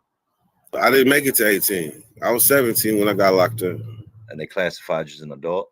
Tried me as an adult. How much time you get on that? 18 years. And you went away at 17 years old. 17 years old. For 18 years. Who you charged? What? You got to walk me through it. At 17 years old, what did you do that would make the Department of Corrections feel like they need to hold you for the next 18 years, man? It's excessive sentencing. That's a lot of time. They was really trying to give me 42. Walk me through it. So basically, Pete Wilson, right? I call them Pete's kids. Pete Wilson, when Pauly Class got, and they came with a 3 strikes law. On October 1st, 1993, Pauly Class was abducted from her home during a sleepover slumber party. Her life was taken. After catching the man that did it and realizing he was a career criminal, California started what's known as the 3 Strikes Act. 3 strikes, you're out. a lot of other laws were changed as well, and men that were sentenced in that timeline would find themselves doing excessive amounts of time due to this tragedy. That allowed them to put enhancements on everything. Like they did so much out of using that girl's for political fame and to punish us, even though we were already being punished. So they lowered the age that you can get tried as an adult. So everybody that was my age that got locked up from like 1995 to 2000, they were still doing it a little bit later. But everybody in that era right there, where Pete Wilson was in office, was getting locked up. That's why you had 16-year-olds on the yard with grown men because of Pete Wilson. I caught robberies. So what they did is you go into the one place and you rob one place, but there's 5 people in there. 5 robbers. You go in there and you pocket check everybody in that. That's 5 robberies. So by the time I pull up, you already know what that looked like. That's out of pocket. It's 12, 13. Plus a possession of a stolen car, plus possession of a stolen officer's gun, plus vandalism because I did donuts on the school property, plus possession of 5 stolen cellular phones. By the time they came, they got me. They was trying to beat my. So you was doing the same shit. I was a stick-up kid. I robbed people. I mean, there's no. Yeah. I'm not glorifying it. I'm not saying it's cool. It's part of my history. That's what I did. I robbed. Until you catch a whole bunch of robbery charges at 17, they classify you.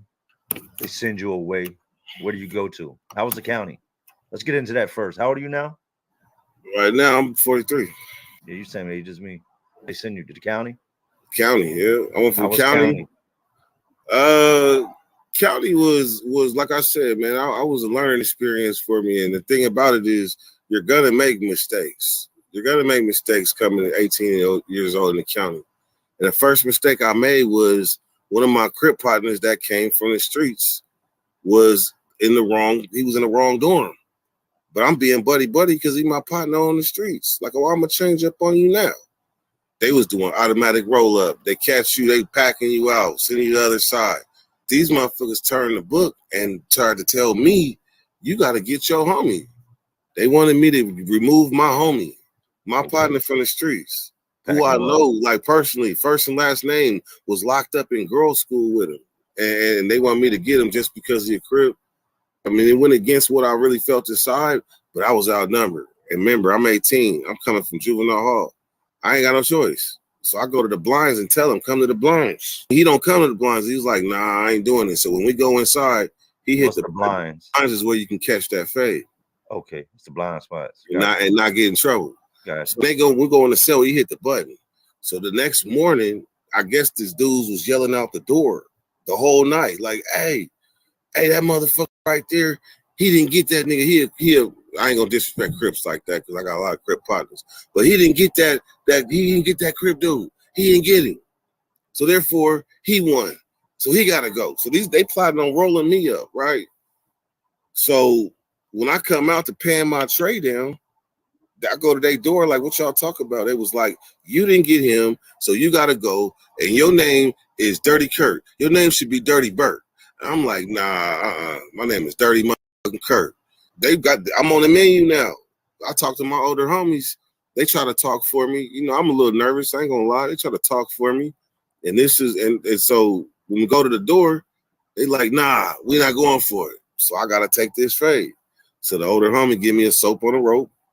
Get that little good soap on the rope, put it in the sock, tie that motherfucker, put it in my waistband. I go to the door and ask him, how long we gonna fight? And he did his hands like this and said, don't worry, it's gonna be short and sweet. I swallowed hard, I swallowed. But the door opened. I fought with my little, as hard as my little heart would let me fight. I was cuffing him. Bing, bing, bing. But that was bigger than me, stronger than me. He had been to YA. So, you know how that went. Eventually, he got me in some type of hole and my shoulder dislocated. Fight over with. Then on top of that, he come dope and feed me with a tray while my shoulder dislocated because he was mad because he was supposed to dust me off, but he didn't go that way. So you already know I had to go back to the cell though, and I tried to Mel Gibson that motherfucker, the boom against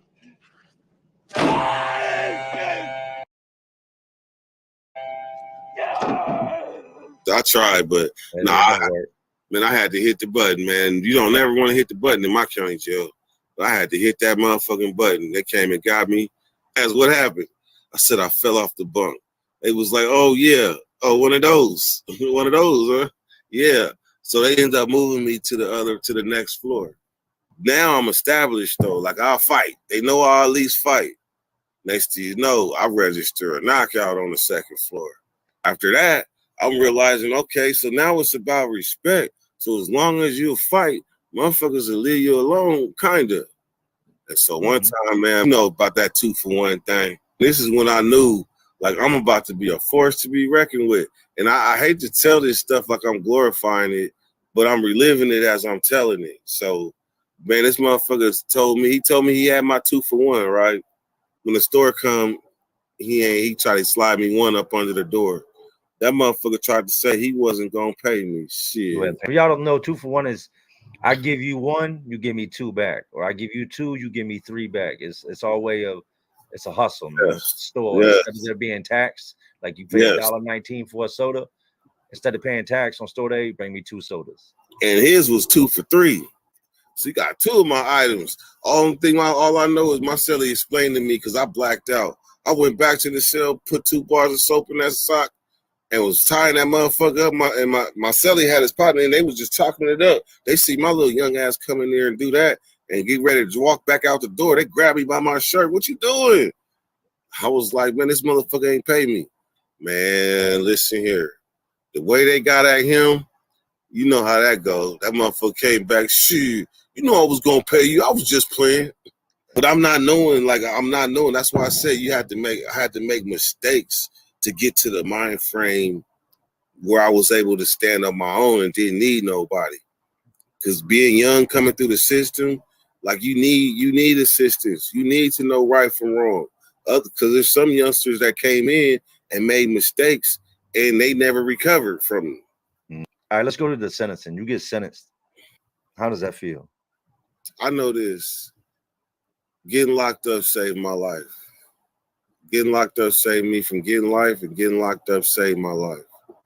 And they was trying to hit me with 42 years. So when I ended up with that, I was happy just to get that. Mm-hmm. My mom passed out in the elevator. My grandma had to console her.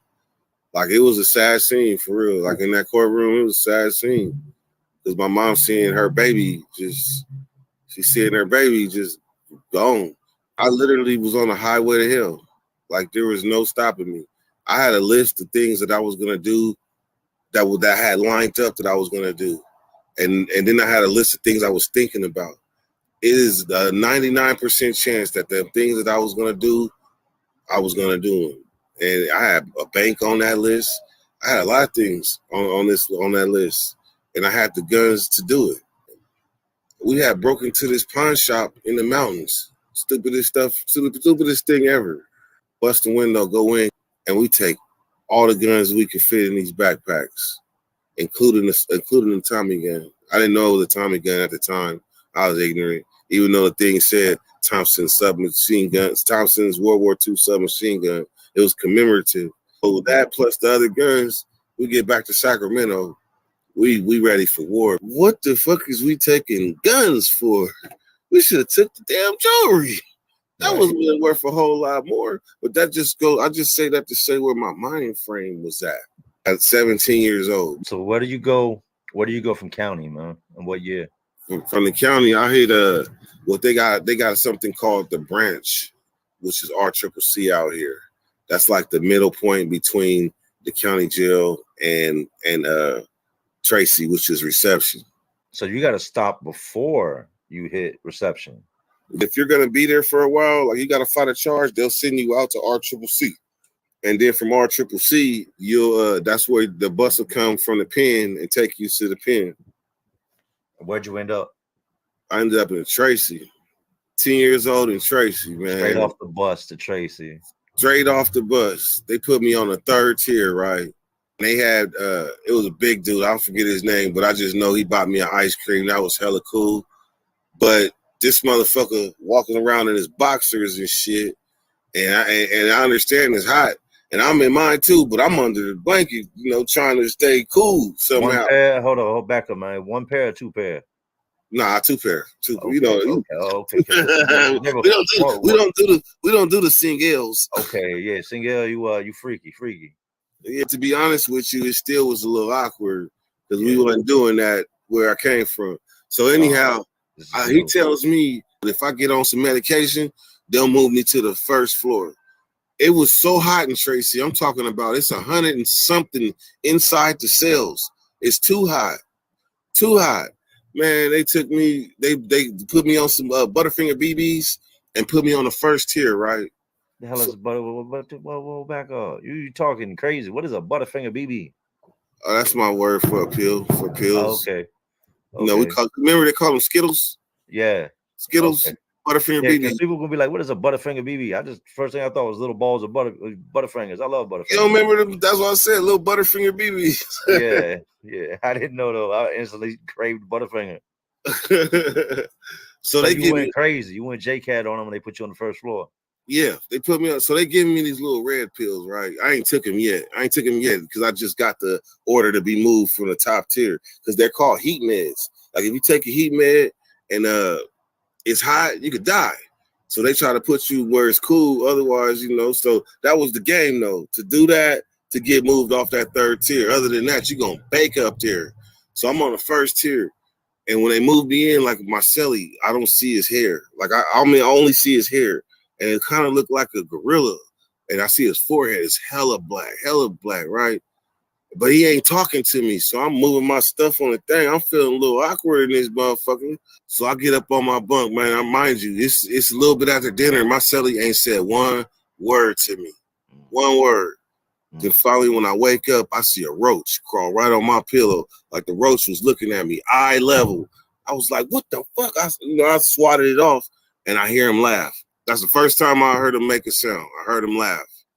He laughed at me, but he don't say nothing, right? So I get down and brush my teeth, right? I'm brushing my teeth. I spit in the sink. Oh, no, you didn't. I spit in the sink. I didn't know. I spit in the sink.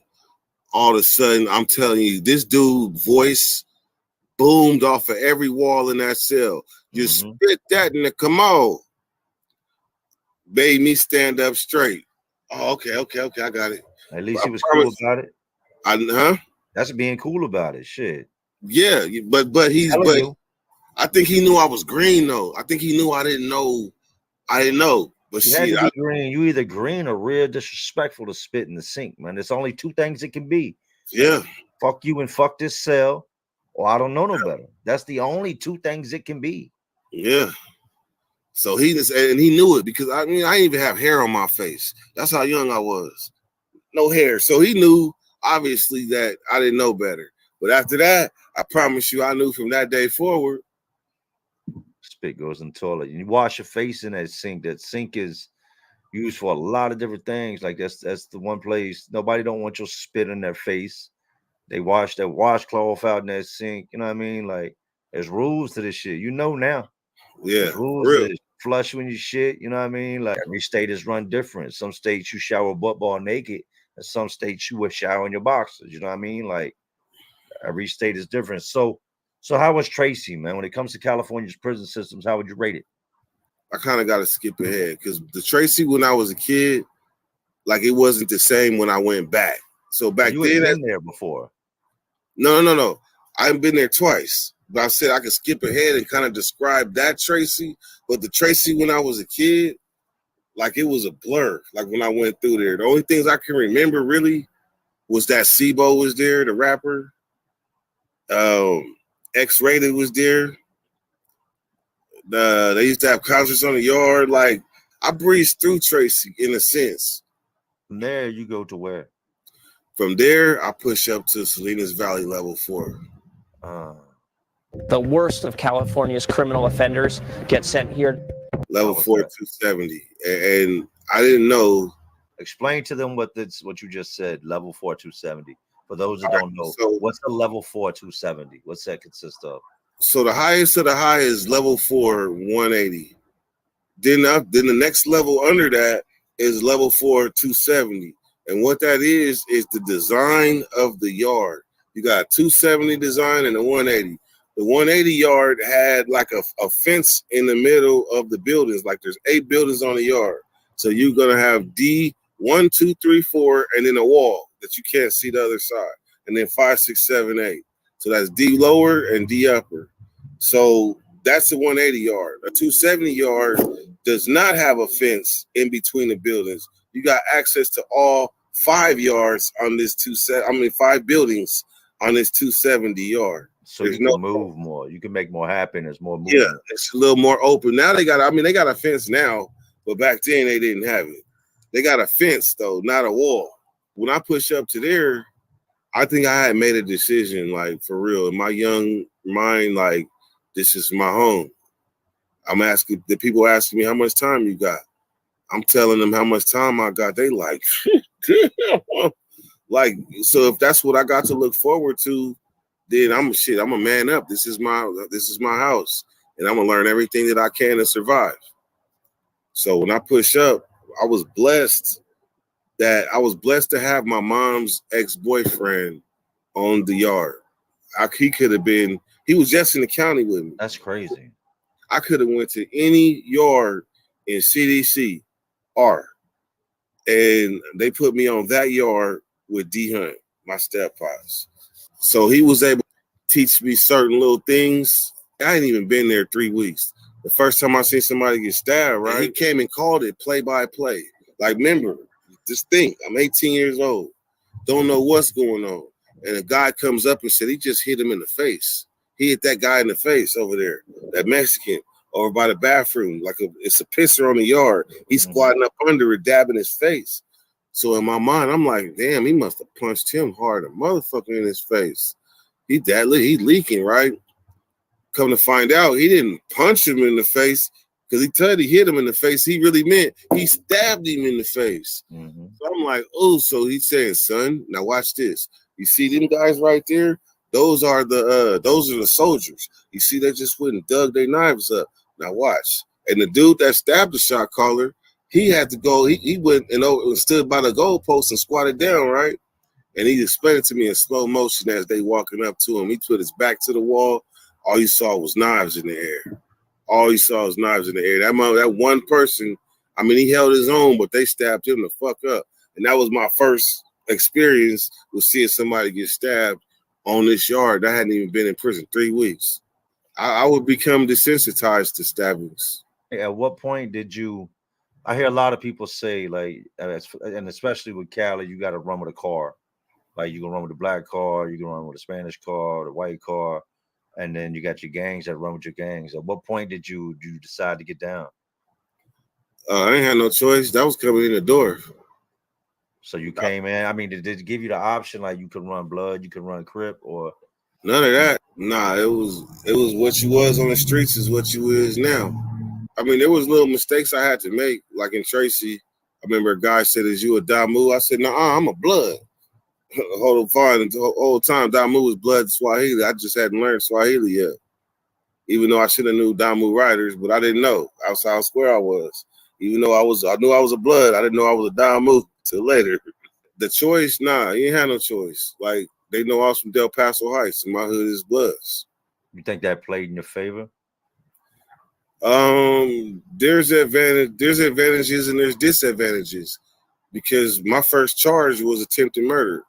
So I came to prison and went backwards. Like, I went backwards I went to that level 4 180.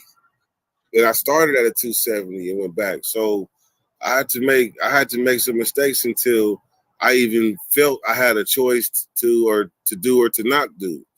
Walk me through it. Was this something that you had? I mean, if you could talk about it, was this something that a personal beef you had? Because I can already see where this is going. Or was this something somebody told you go handle? Attempted murder was the older homie, and there's just certain stuff that you don't do.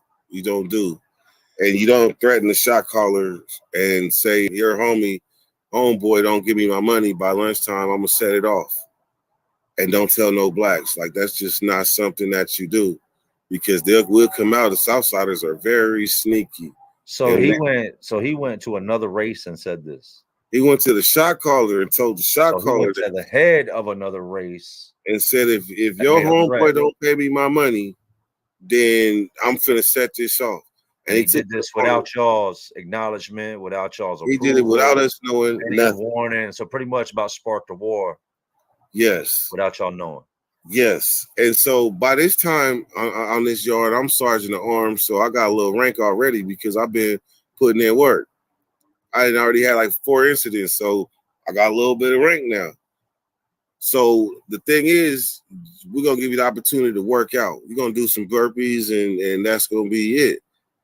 This motherfucker did 4 burpees and said, I ain't doing that shit, and walked in the building. Now the thing is, I live in the building with him, and I know he got a knife because I made it for him. So, and when I get in the building, it ain't there. And he called me to the door. He said, man, I heard y'all was about to get me, because that's true. When he walked in the building, I looked at the homies and said, you know what come next. So we already know. As soon as he come outside, we about to get him. So, but I live in the building with him. So when I go in there and see the knife gone, and he calling me to the door saying, Dirk, what's up, man? I heard y'all trying to get me. Only thing I could think is that Marcelli said something to him. So I go back in the cell. I'm quiet and shit. I'm really contemplating doing something to Marcelli. And then finally I bust out. Did you tell him? He was like, nah, he didn't. Somebody else told him. So when we come out, Marcelli and his crime meet, they both got 25. I mean, life without, both of them. They on the same yard together. Crime meets on the streets. So they agreeing that they're going to get this homie.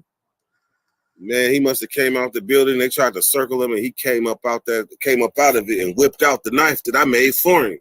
So they about to get, they basically already can't get him because now he got the drop on him.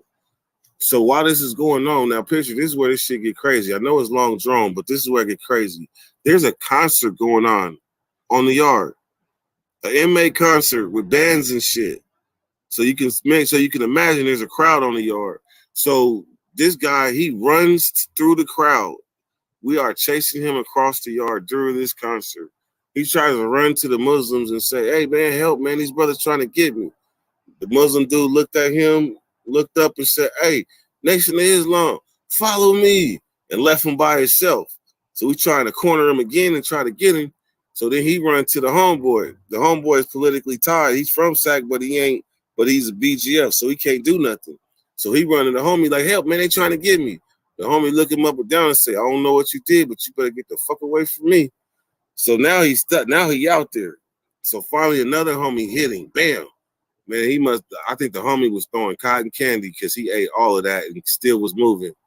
So the last 2 homies that has tried to get in front of the beginning, they kind of closed, they cornered. Picture this. I'm in the woods shop. I'm in the shop because I'm one of the artists that's about to rap. I'm about to rap. Probably the next act after this. But now they didn't made it all the way to the stage. So if there's a camera recording this shit, the camera shows the dude that we trying to get, or that they trying to get, the homies picked up a trash can and threw it at the homie, and then he kicked it back at him. So when he did that, that was when it was over. And I came running out the wood shop, hit him. Bam, he coughed up, knife and everything. We stomp him out all on camera, right? I get away. I dive to the side. They lay the yard down. They come and they asked the lieutenant asked the dude that's working the camera, did he get it? At first he said no, because I had moved away from the stage. I almost got away. So, but then all of a sudden he looked and he said, "Up, wait a minute, I got something." And they went, it's like him over there, cuff him up, man. And so that was that when I get to the building, they didn't take me right away.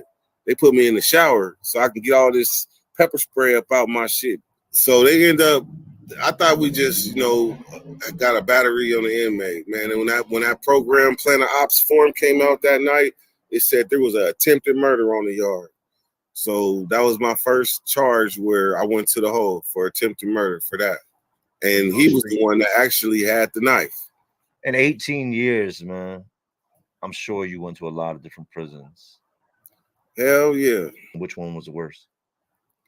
When I left Salinas Valley, I went to Solano. And Solano was a level 3. But Solano was more active than the level 4 I just came from. The first morning, Marcelli got jumped. The first morning in Solano. And when I pulled up there, we was at war with the Northerners. and it would only be like 2-3 weeks later when we got into a riot with the Southsiders. And in Solano, we was into it with the North and the South at the same time. So shit. Now, when you say we, are you saying like Blacks, moves like Bloods or the nope, or everybody. No, Everybody. It don't matter what your gang tie is. If you're black, you're riding with us against them. Yeah. So all the gangs, regardless of what your gang affiliation is, your color is going to trump all that. Yes, when it's racial. So when it's racial, the gang shit goes out the window. It's blacks, yeah. You blood them, cousin them, blood them, cousin them, and non-affiliate them better get active. You said you had been to Folsom. Old Folsom. Old Folsom. How was Old Folsom, man? Every time, you know what I think of when I think of Folsom? I think of Johnny Cash, man. You know what I mean? Walk the line. Yeah, I think of Johnny Cash anytime I think of Folsom, man. How was Folsom? I ain't gonna lie, man. I have fun in Folsom. I was there twice. But you know, they say ain't no fun in prison. I understand that. But is there such thing as like having it your way? I had it my way there, but I can say it didn't come without a cost. You had to make mistakes there too. That was where I first got introduced to like having a phone regularly in the cell. That was the first place where I really learned how to hustle, because really Old Folsom was like a big city. We had buildings in Old Folsom. Building 1 is 5 tiers high, 4 sections. 5 tiers high, like 20, 30 cells back. So what year did you end up, you do your time, man? I mean, we could go on forever and things that happened inside prison. That would be a 30-part mini docuseries to try to figure out everything that happened in prison. What year did you end up coming home? You went in at 1997, you went in. When would you walk out again? 4th of July, 2013. 4th of July, 2013. 4th of July. How does that feel? Did you come out? Do you think you came out a better person? I came out a new person.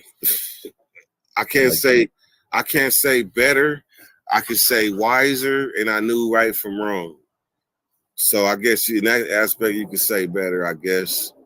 But there were still some mistakes, just like I had to make mistakes young going inside. I had to make mistakes coming home, still being kind of young, 33, but still I went at that age, so I'm still young in the mind. So I had to grow up still. What do you get into when you get out, man? Now now that all these years have passed, you're a free man. Do you come home and do you go to work? Do you try to make a normal life? Try to settle down? What do you do when you get out? So I was married at the time. You got married in prison? Yeah, I did. You had to. That was a stupid ass question. Yeah, I did. I could say that when I first came home, I was living on my mama's floor or sleeping on my mama's floor for at least a good like 6-7 months until finally like something clicked in, was like, get up off of your ass. And so what happened is the opportunity came for a job, and I was doing signatures. And that's where like a signature gatherer, petitioner, the people that stand outside of Walmart and ask for your info, and you get paid $2-3 a signature. And so that was what I was looking for, something that could pay me right then and there so I can get a lump sum and move out. And I seized the opportunity and moved out. I would say I was home for about 3 years, and that's when I made a mistake and went back to the pen. Stay tuned for chapter 3, the finale.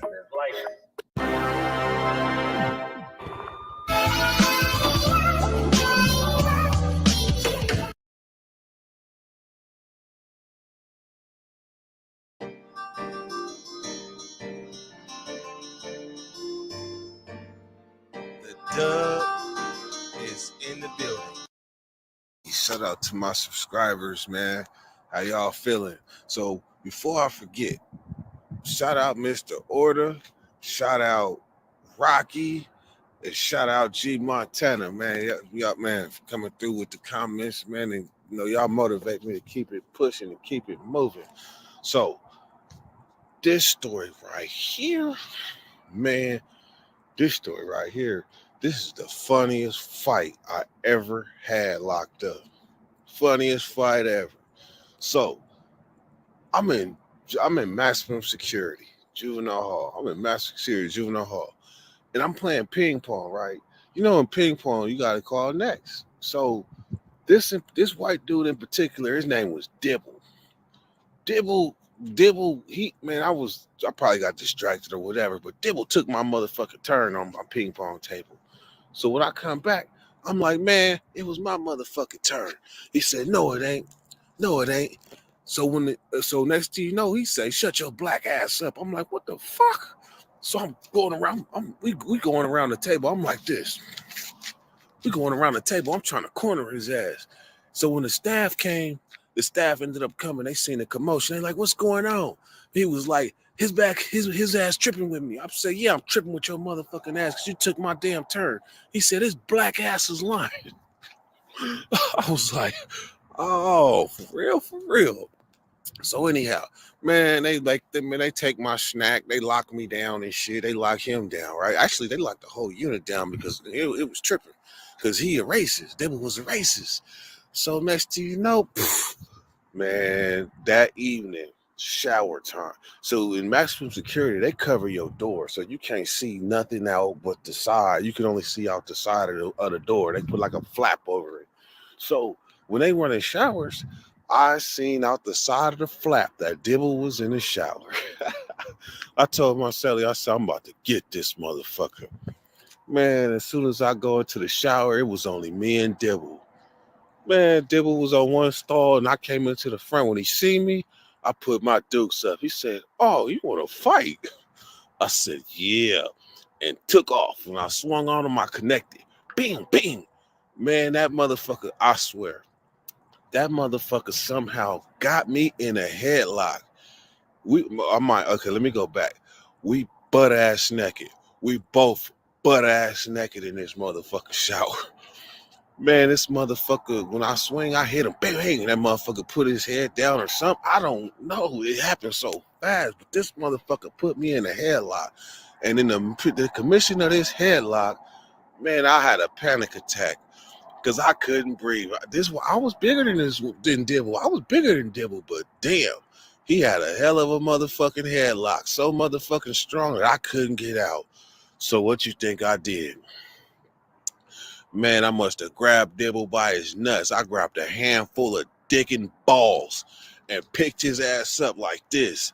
Now, all I had to do really was do like a drop and just drop, and I would have power drive them head first into the ground. But this motherfucker somehow, when he looked up and seen how high he was in the air, man, he got to shaking. Man, when he shook, somehow he got up out of my holes because I had him by dick and balls in the air. Man, he got out of my hole. But here's the funny part. It was two females working in the unit, right? Two bad females, too. But they can't come in the shower because we asshole naked. So the female, she walking by the shower going, they're fighting, walking by the shower because she can't go in. So then next thing you know, they had to call the staff from the whole nother unit, male staff, to come in there. Man, that motherfucker came in like he was mad. His name was Shackelford. If you've been in juvenile hall in Sacramento County, you know about Shaq. Man, Shaq came in there and grabbed me in a headlock, walked me out the shower. You know, we butt ass naked. Plus, it'd be like hella soap and shit out on the outside of the shower. So when they come and snatch me in the headlock, this motherfucker sling me down. I belly flop on the ground. I slide out, dick everywhere. Then he go in and grab white boy, grab Dibble, and he slang Dibble on the ground. So we butt ass naked on the ground. They cuff us up and take us back to ourselves. Man, that shit was funny as fuck. But you know what? I got off where I got mad at, God damn it. Dirty Weather. Go. Yeah, I grabbed dick and balls because I couldn't get out that headlock. Go.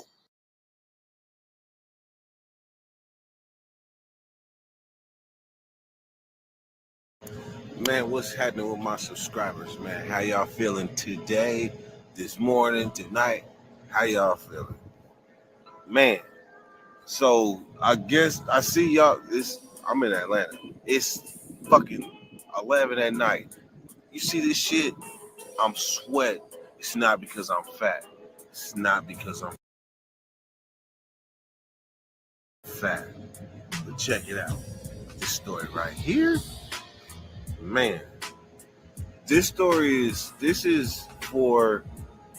right here is for the youth and people like first termers, because this is what I experienced being a first termer coming to the county jail. So there's this dude in this, man, I'm gonna just say his name was Tex. You know, when you first come into the pods, you gotta kind of like look around and survey and see who's who.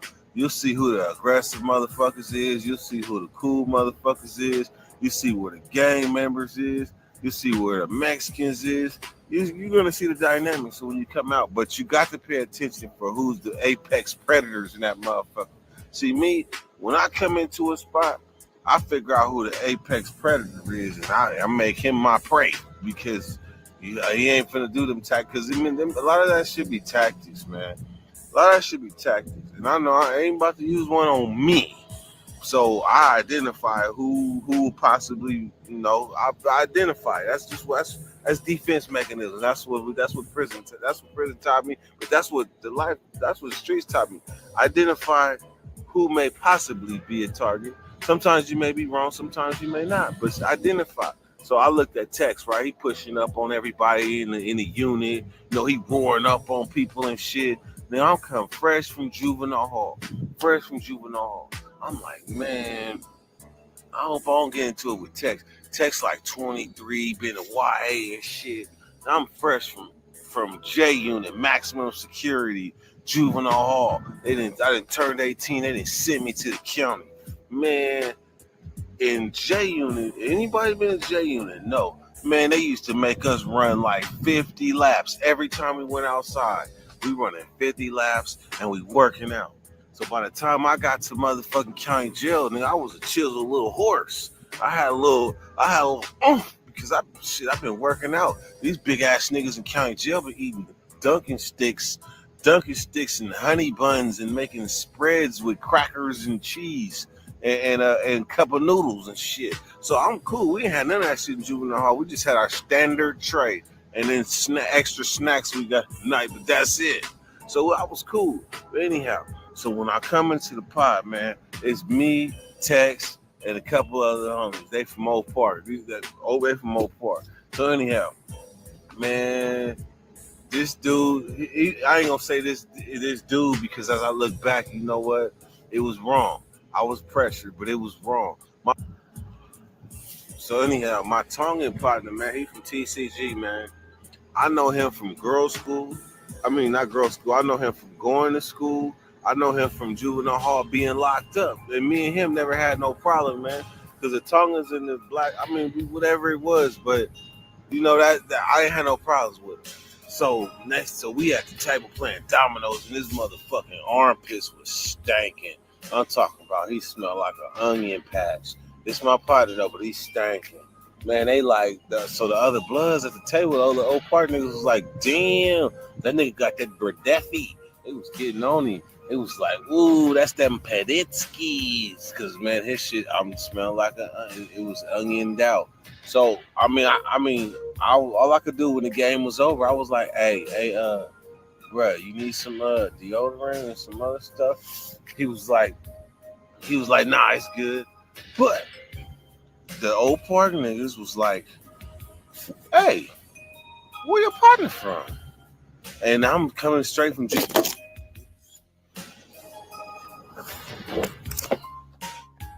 action. So I'm coming straight from juvenile hall, and I'm not knowing about segregation. That Bloods is on this side, Crips is on this side. I ain't knowing that shit. I'm a young nigga. So when they asked me where you from, since he my partner, now going back, I probably might have said something different. I might have said I don't know or something. But I'm like, oh, he from TCG. It was like, TCG? Tongan Crip Gang? It was like, oh, nigga, he got to go. I'm like, why you got to go? They was like, he a Crip, and that's your partner, so you got to get him. So therefore, you need to go get that nigga now.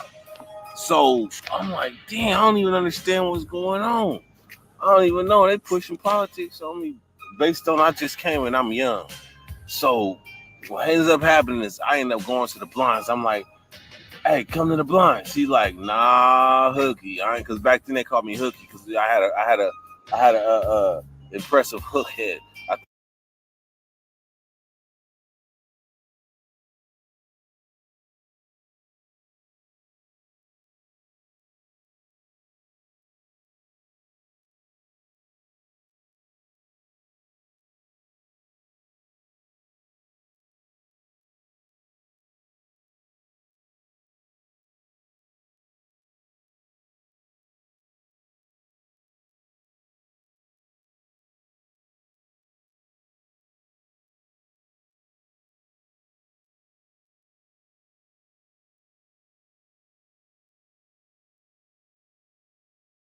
I think it got fat. It got fat, and then like the hook, like the hook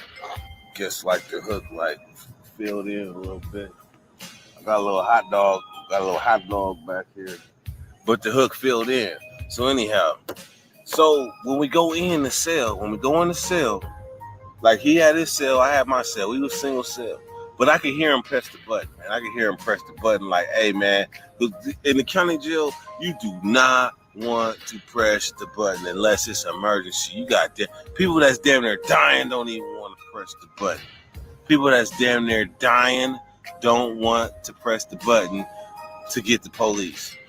But you know what? Shit, he in the wrong pod. Cause I called him to the blinds to fight. He was like, nah, Hooky, I ain't fucking with you.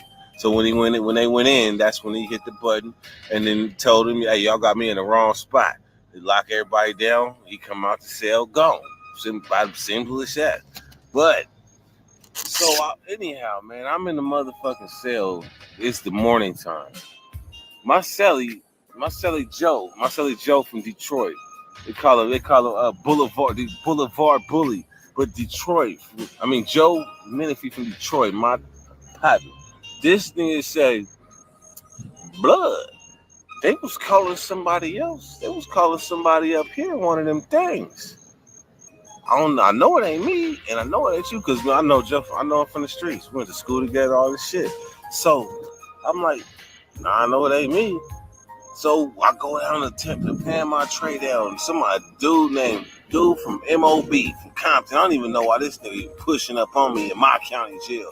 So, but I'm young. Like I've been in county jail a week now. I'm young, so I don't know. So this nigga push up on me like, man, this nigga text say that you were one of them. I was like, man, I don't even know what the fuck he talking about. So anyhow, I guess they was on my linea the whole night. It was on my linea the whole night. So motherfuckers didn't know what they was talking about. So basically what they was doing is they saying this. Dude, my partner was a Crip, so therefore I had to get him.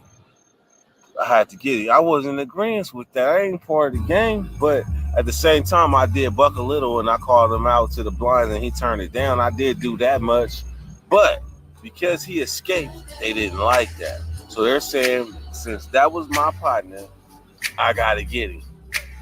And since I couldn't get him, I'm a Crip too. Basically, I'm a Crip too. So I was like, man, I'm not understanding these politics. I come from juvenile. I'm not understanding what's going on. So the older homie from the Heights, he kept getting me, and we go to text cell. He like, man, my younger homie ain't no Crip, man. I don't know what you're talking about. Why you keep saying that? He said, this dude didn't get old boy, so therefore he won too. And his name is Dirty Kurt. His name's supposed to be Dirty Bird. I said, my name Dirty Kurt, no matter how you look at it. Dirty motherfucking Kurt. That's my name. But remember, I'm a little kid. I'm 18, fresh 18. I'm talking about fresh. I'm talking about 157 pounds fresh. Tex already grown ass 24, been to YA and all this shit. So, man, I'm trying to figure out. I'm thinking about how to get out of it, but I ain't sure. So anyhow, when my big homie walk over there with me and my big homie try to help me, man, the end result is the big homie was like, man, you just gonna have to fight this nigga. I'm like, all right, it's nothing, because in juvenile hall, I was scrapping too. I was scrapping into nothing. But I ain't never fought no grown ass man. I ain't never fought no grown ass man. And this nigga Texas, he built like a little ox. So anyhow, man, so we set up the fade. We set up the fade, right? In county jail, you hear doors click, click, click, click, click coming around. So what's gonna happen is when I come out for dinner, I'm gonna wait for his cell to open. When his cell opens, then we just gonna get it on. But I'm gonna tell y'all something, man. I had me a soap on a rope, which is 2 bars of soap in a motherfucking sock. I had that in my waistband. Man, I was so spooked. Do not laugh at me. Don't laugh, man. But I was spooked. I went to the cell. I was like, hey, how long we gonna fight for? He said, hold on, because I got to do the hand motion. He said, don't worry, I'm gonna make it short and sweet. I was like, oh shit, he about to beat my ass. I better fight for my life. So next thing you know, the motherfucking doors came open. When the doors came, you could hear him. Like I said, you could hear him coming. Click, click, click, click, click, click, click. Man, when his door opened, it was like ding, ding, ding. And I swung with everything I had. I was throwing flurries. I was throwing everything I could. But he dipped. I ain't gonna lie. He dipped out of my flurry though and caught me with a good one. Ding. I was like, but I was blacked out. So it stunned me. It stunned me. But that's all he got. Because some of my flurries was hidden, but they was like fast. But they was pat. But it was fast because I was scared. So what ended up happening is this. So I got him against the wall where my shoulder was pressing in his chest. He had me wrapped up under my arm and he was squeezing me. When he squeezed me, I mean, first of all, he was his back against the wall, so I was sideways with my shoulder in his chest, hitting him with the uppercuts. And I was landing them too, hell of them motherfuckers. So he had to let me go, but when he was squeezing me up under my arm, my shoulder came out of place. For the first time in my life, I was like this. I look like a teeter-totter, man. So anyhow, they break us up. Right? I'm standing there like fucked up. I'm like, bro, my shit broke, man. I got the dangler. I'm like, bro, my shit is broke, man. So they was like, what you gonna do? So anyhow, I did some shit, and my motherfucking arm seemed like it came back in place. So while I'm standing there waiting for my tear to open up so I can go get my shit, man, this motherfucker come back with a tray, right? When he come back with a tray, this motherfucker try to dope feed me. Bing! But I had an afro, so it bounced off of my afro and got on him. So all the while this whole shit is going on, I'm not understanding. How the fuck did it come from my partner coming into the unit to me trying to fight my partner to now I'm fighting this nigga and now I got a dislocated motherfucking shoulder. I ain't even done nothing wrong. So anyhow, man, I get to the cell, my motherfucking shoulder fall out of place again. I was up there helpless. I was up there trying some lethal weapon ass shit, trying to get my shoulder to go back in place, but that motherfucker was stuck. So guess what I had to do?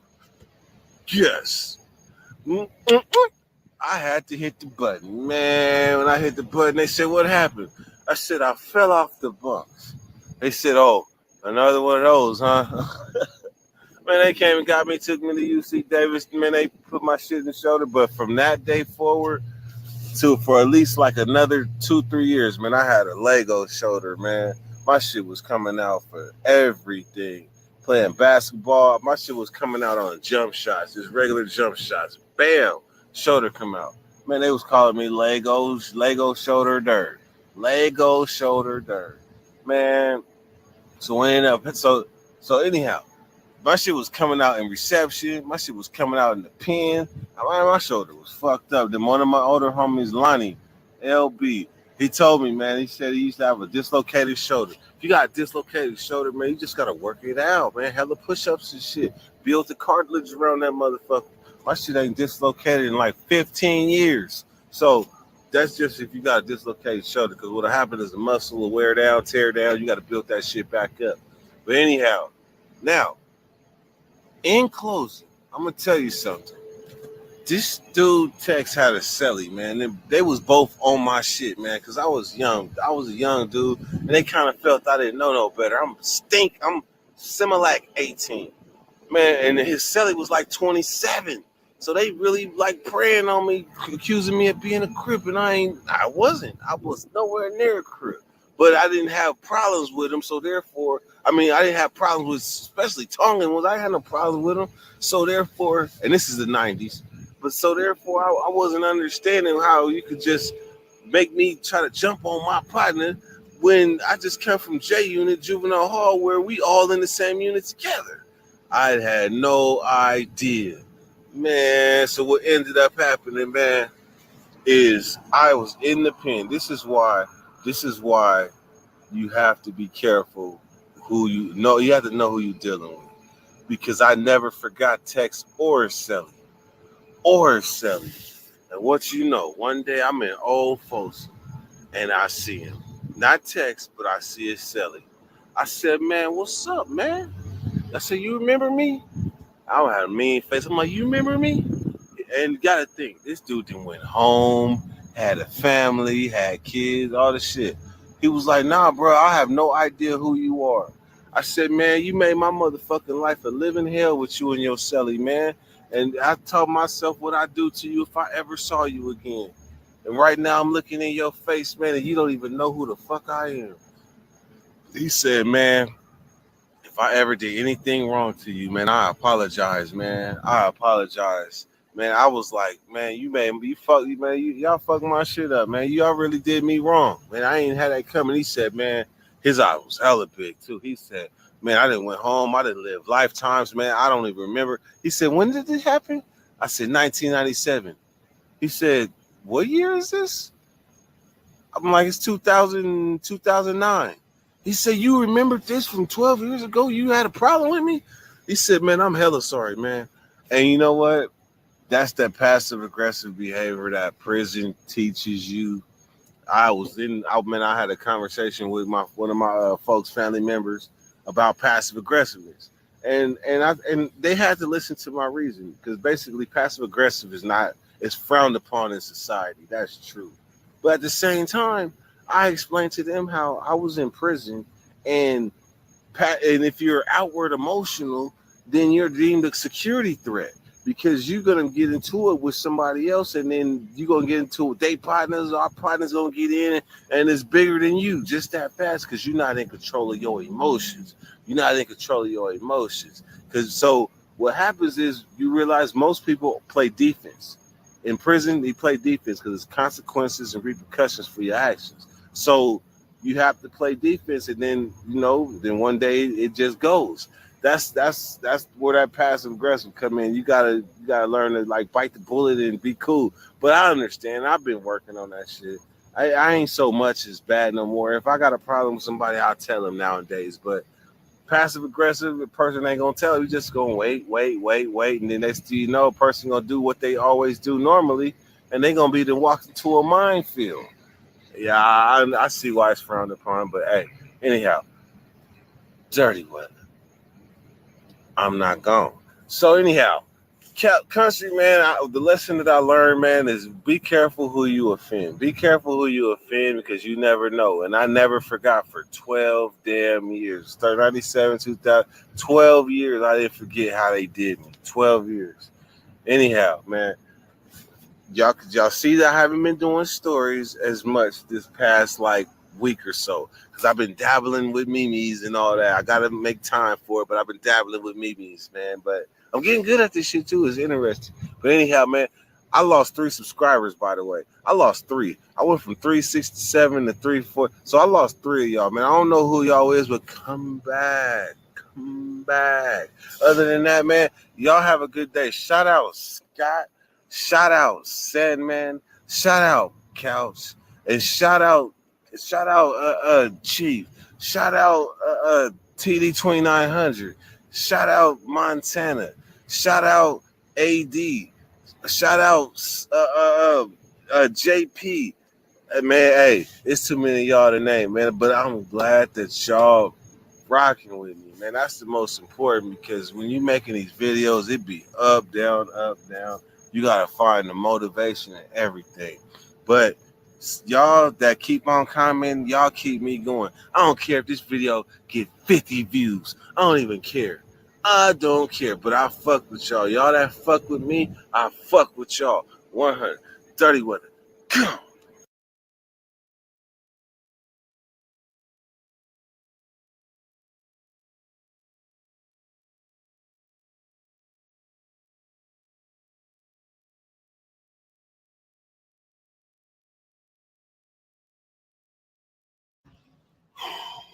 Let me say this shit, right?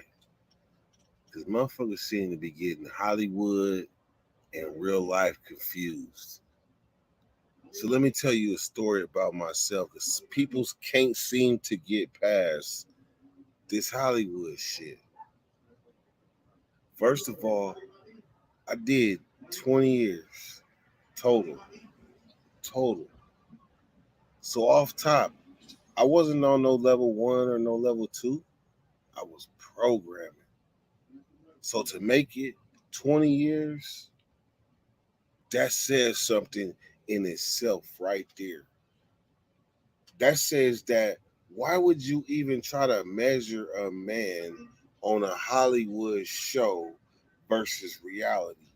Because reality is this. I'll punch you in your motherfucking face if you in my face saying the shit that you saying. Hitting them buttons. Keyboard warrior. Talking to you. I will punch you in your motherfucking face without even thinking twice. But if you think that that person that you saw on motherfucking the show, if you think that's reality, then you got life and bullshit fucked up. Life and bullshit fucked up. That means that you had lacked the ability to see it for what it really was. Motherfucker gotta eat, period. You paying my bills, Mr. Got a judgment about dirty? Are you paying my bills? Chances are you ain't nowhere close to paying my bills. But you first to hate. You first to hate. And like I said before, motherfuckers was waiting to watch the show to see if Dirty was going to snitch. Come on, man. You insult my intelligence. You insult my motherfucking intelligence to even... I remember the people that had something to say about it. Something to say, like, we going to wait and see if Dirt told. And then what happened is Dirt came and was gone so quick that they forgot the evil that they did. It's good, though, because I knew that my shoulders is blessed. One thing about life, though, is you always want to remember the same way that people treat you when you down. You never forget it, because that's the point. That's the point for life learning lessons right then and there. The way people treat you when you really need it, especially if you was the person that was there for them when they needed help, because you felt it was the right thing to do. And you pride yourself on not being the person that needs help one day. But then one day life happens and you need help. And you reach out to them same people that you show love to, and you realize that it's not there. Pause. That was a message inside of the rhetoric. But anyhow, back to what the fuck I'm saying. There's two dirties. It's real life dirty, and you got Hollywood dirty. But some people want to know me so bad. They want to think they know about me so bad that they comments is all so repetitive. Ain't that the guy for 60 days in? He tapped out in 6 days. Man, come on, man. You think you actually are saying something different from like everybody else that didn't have something to say.